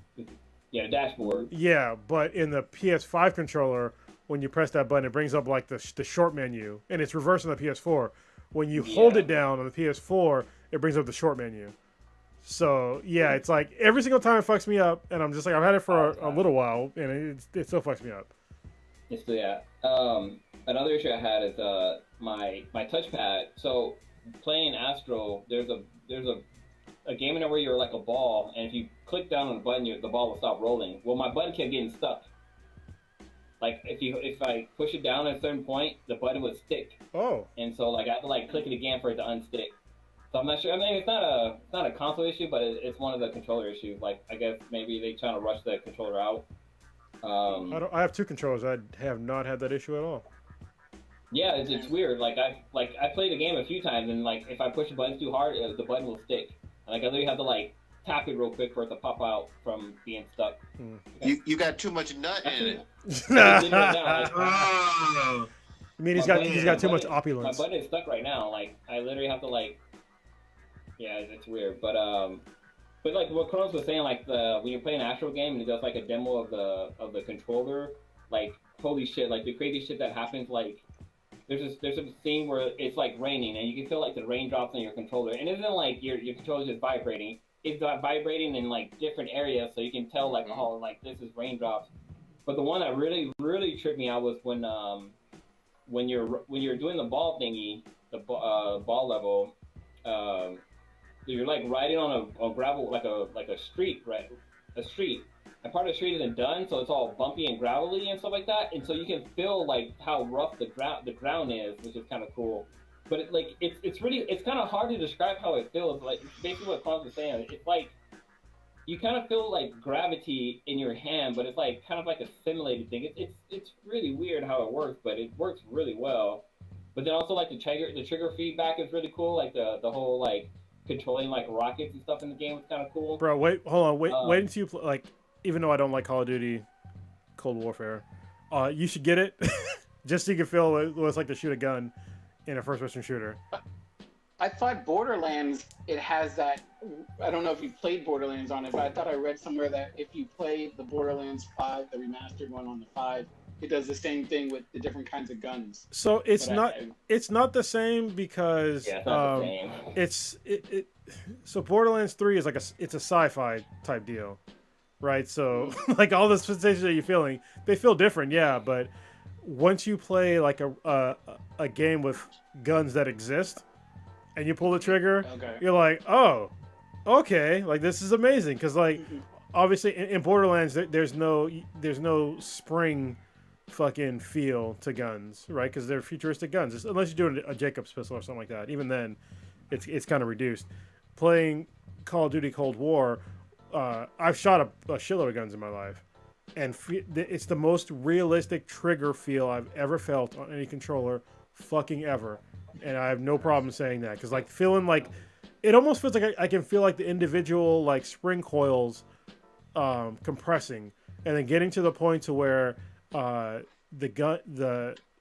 firearm is gonna fire, and then it clicks, and then it gives you like a little bit of recoil. Yeah, and then it gives you the recoil in your hand, and it's every single time.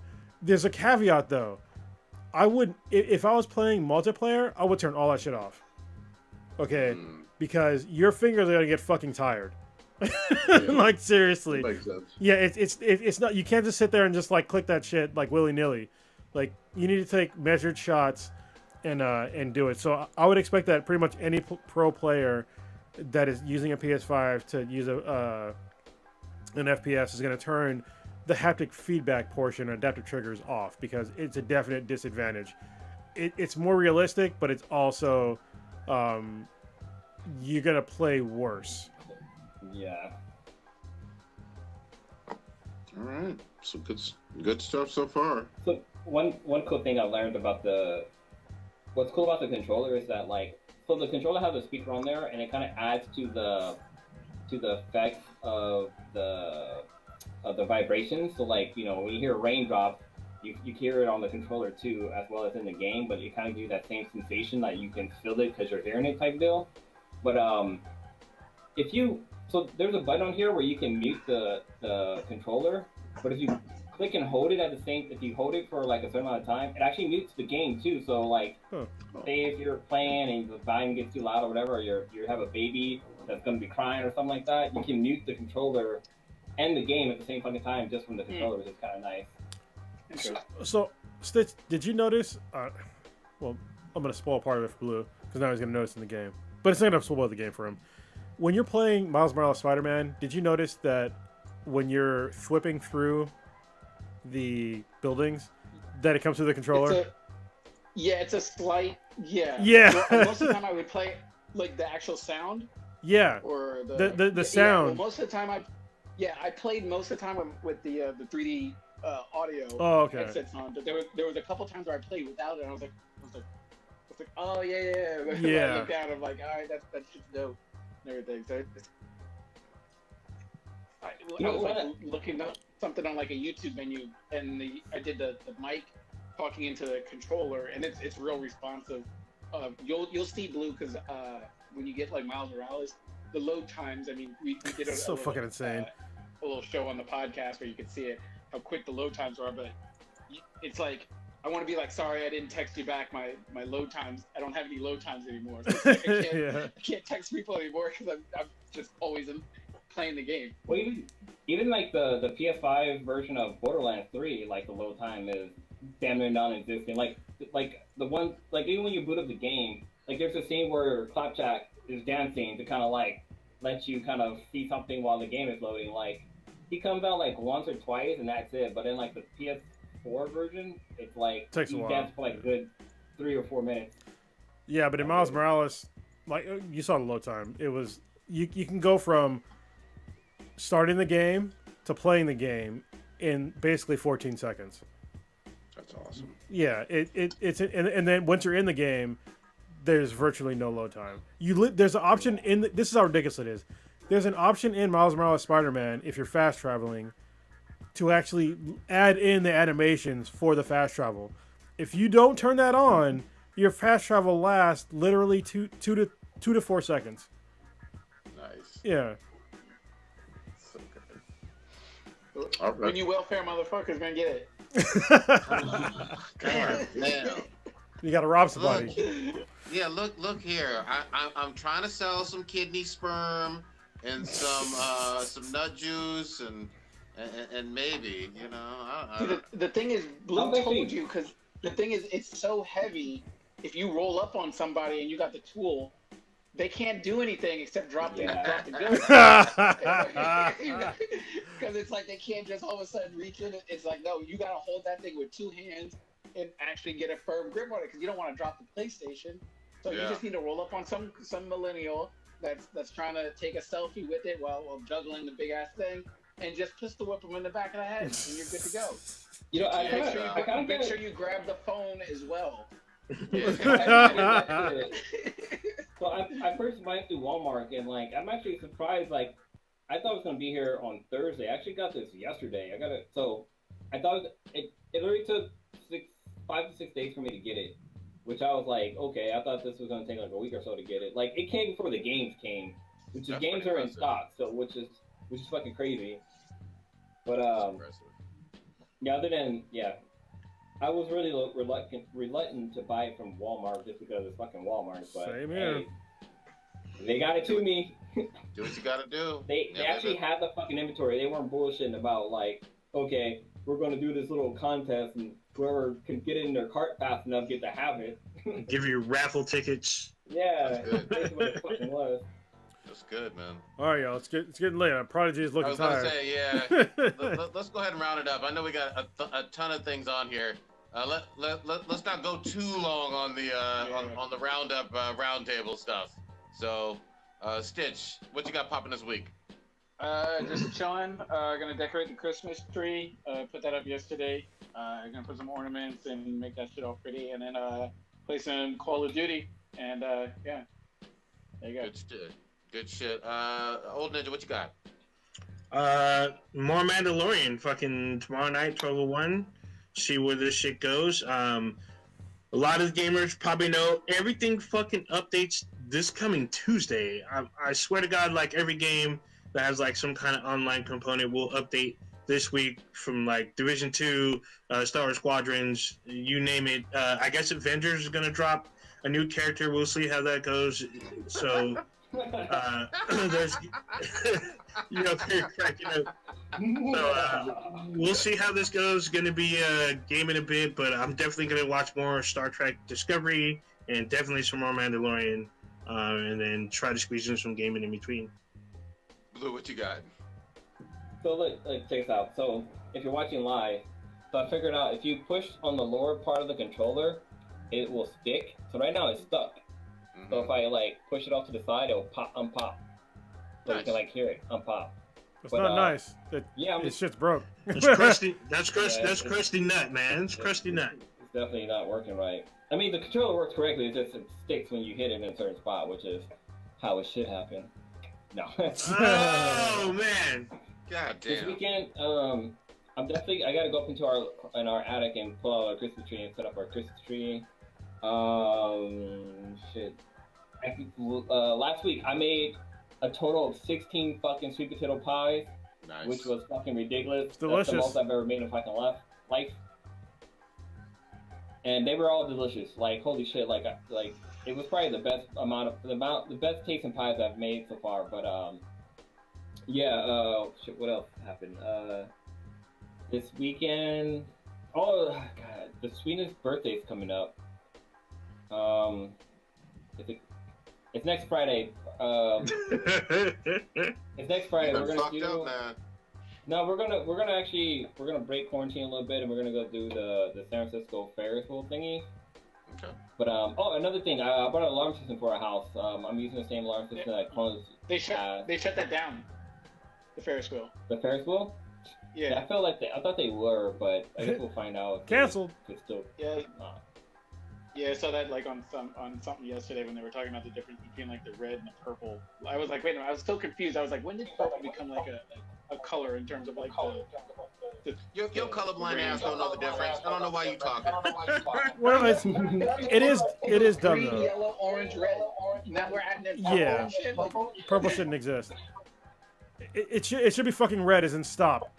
Like what the fuck is wrong with? I guess California. Purple doesn't mean shit. It means royalty. That's why I was confused. I was like, is purple worse than red? I was like, I don't even fucking know.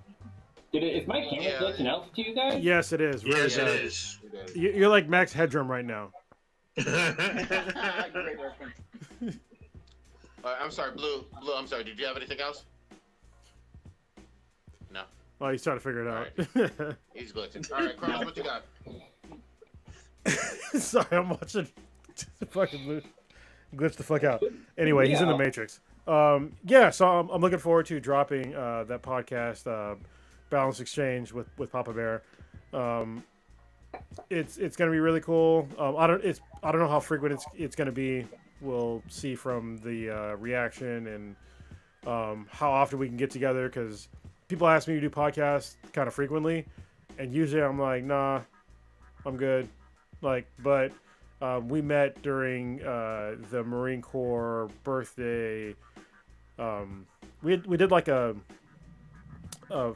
Facebook meeting with like a mutual friend of ours, and we had like a bunch of people on there that were Marines, former and current Marines, and I met him through there, and he's in a Lego, not Legos, Lego. Don't put an S on it. All right, he's very specific about this.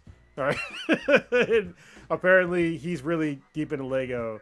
and so is his daughter. They have a YouTube channel. I don't have the channel name right now. I was trying to look it up right before I was saying this, but I didn't get a chance to like look it up all the way and give the channel name. But it's really cool to see like somebody who's a Marine still into like things that Marines aren't normally into. You know what I mean? Like you wouldn't think a Marine's into Lego still, especially if you're older. So like we're both older. Yeah.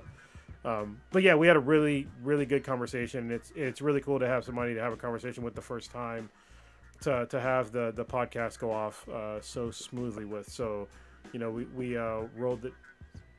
Addison Versus, thank you. He put it in the chat. This is in the chat. Addison Versus, check out that channel. But yeah, it's been pretty cool to have a podcast go so smoothly with somebody that I don't really know, and that the rest of the podcast was not with me on. And we talked about some pretty cool subjects. So once it drops, hopefully within the next week or so, should be cool. And I think that he's going to force me to up my game with making videos, because he knows how to actually do like graphical content, and I'm just like, I can do some, but like, you know, but so far I think he knows way more than me about the Adobe products and how to like really make graphical content. So I'm gonna use that as like a catalyst to make our content better. So yeah, other than that, that's all I got. Yeah, Prodigy, let's take us out. Oh, Prodigy, what you got? Yeah, real quickly. So, I got Final Fantasy VII, playing through that. Finished off Doom, working, chipping away at Doom Eternal. So I'm really enjoying. You went from Doom Eternal to fucking Final Fantasy? Wait, I'm sorry, what? You went from Doom Eternal to Final Fantasy? Well, I went from the first Doom to Final Fantasy. Yeah. Well, that's gotta be fucking weird, isn't it? Yeah, it's a jump, yeah. But I'm really liking Final Fantasy a lot, you know. And I'm playing Doom Eternal at the same time. I'm kind of just trading off, you know. Nice. So it's good. And then shout out to Old Ninja. We finished a raid on Ghost of Tsushima. That was fucking fun, long as hell. Enjoyed the fuck out of that. I'm gonna try to start watching some Netflix. Stargate 1 is on there, which sounds really fucking good. And then I'm actually gonna see if I can carve out some time. They've added all kinds of shit on Fortnite for like comic book fans and for Star Wars fans. They got Mando, Kratos, Baby Yoda, Galactus on there, Iron Man, fucking Thor. I mean, it just looks fucking fun. So I might have to dip my fucking toe back into that fucking world. So we will see.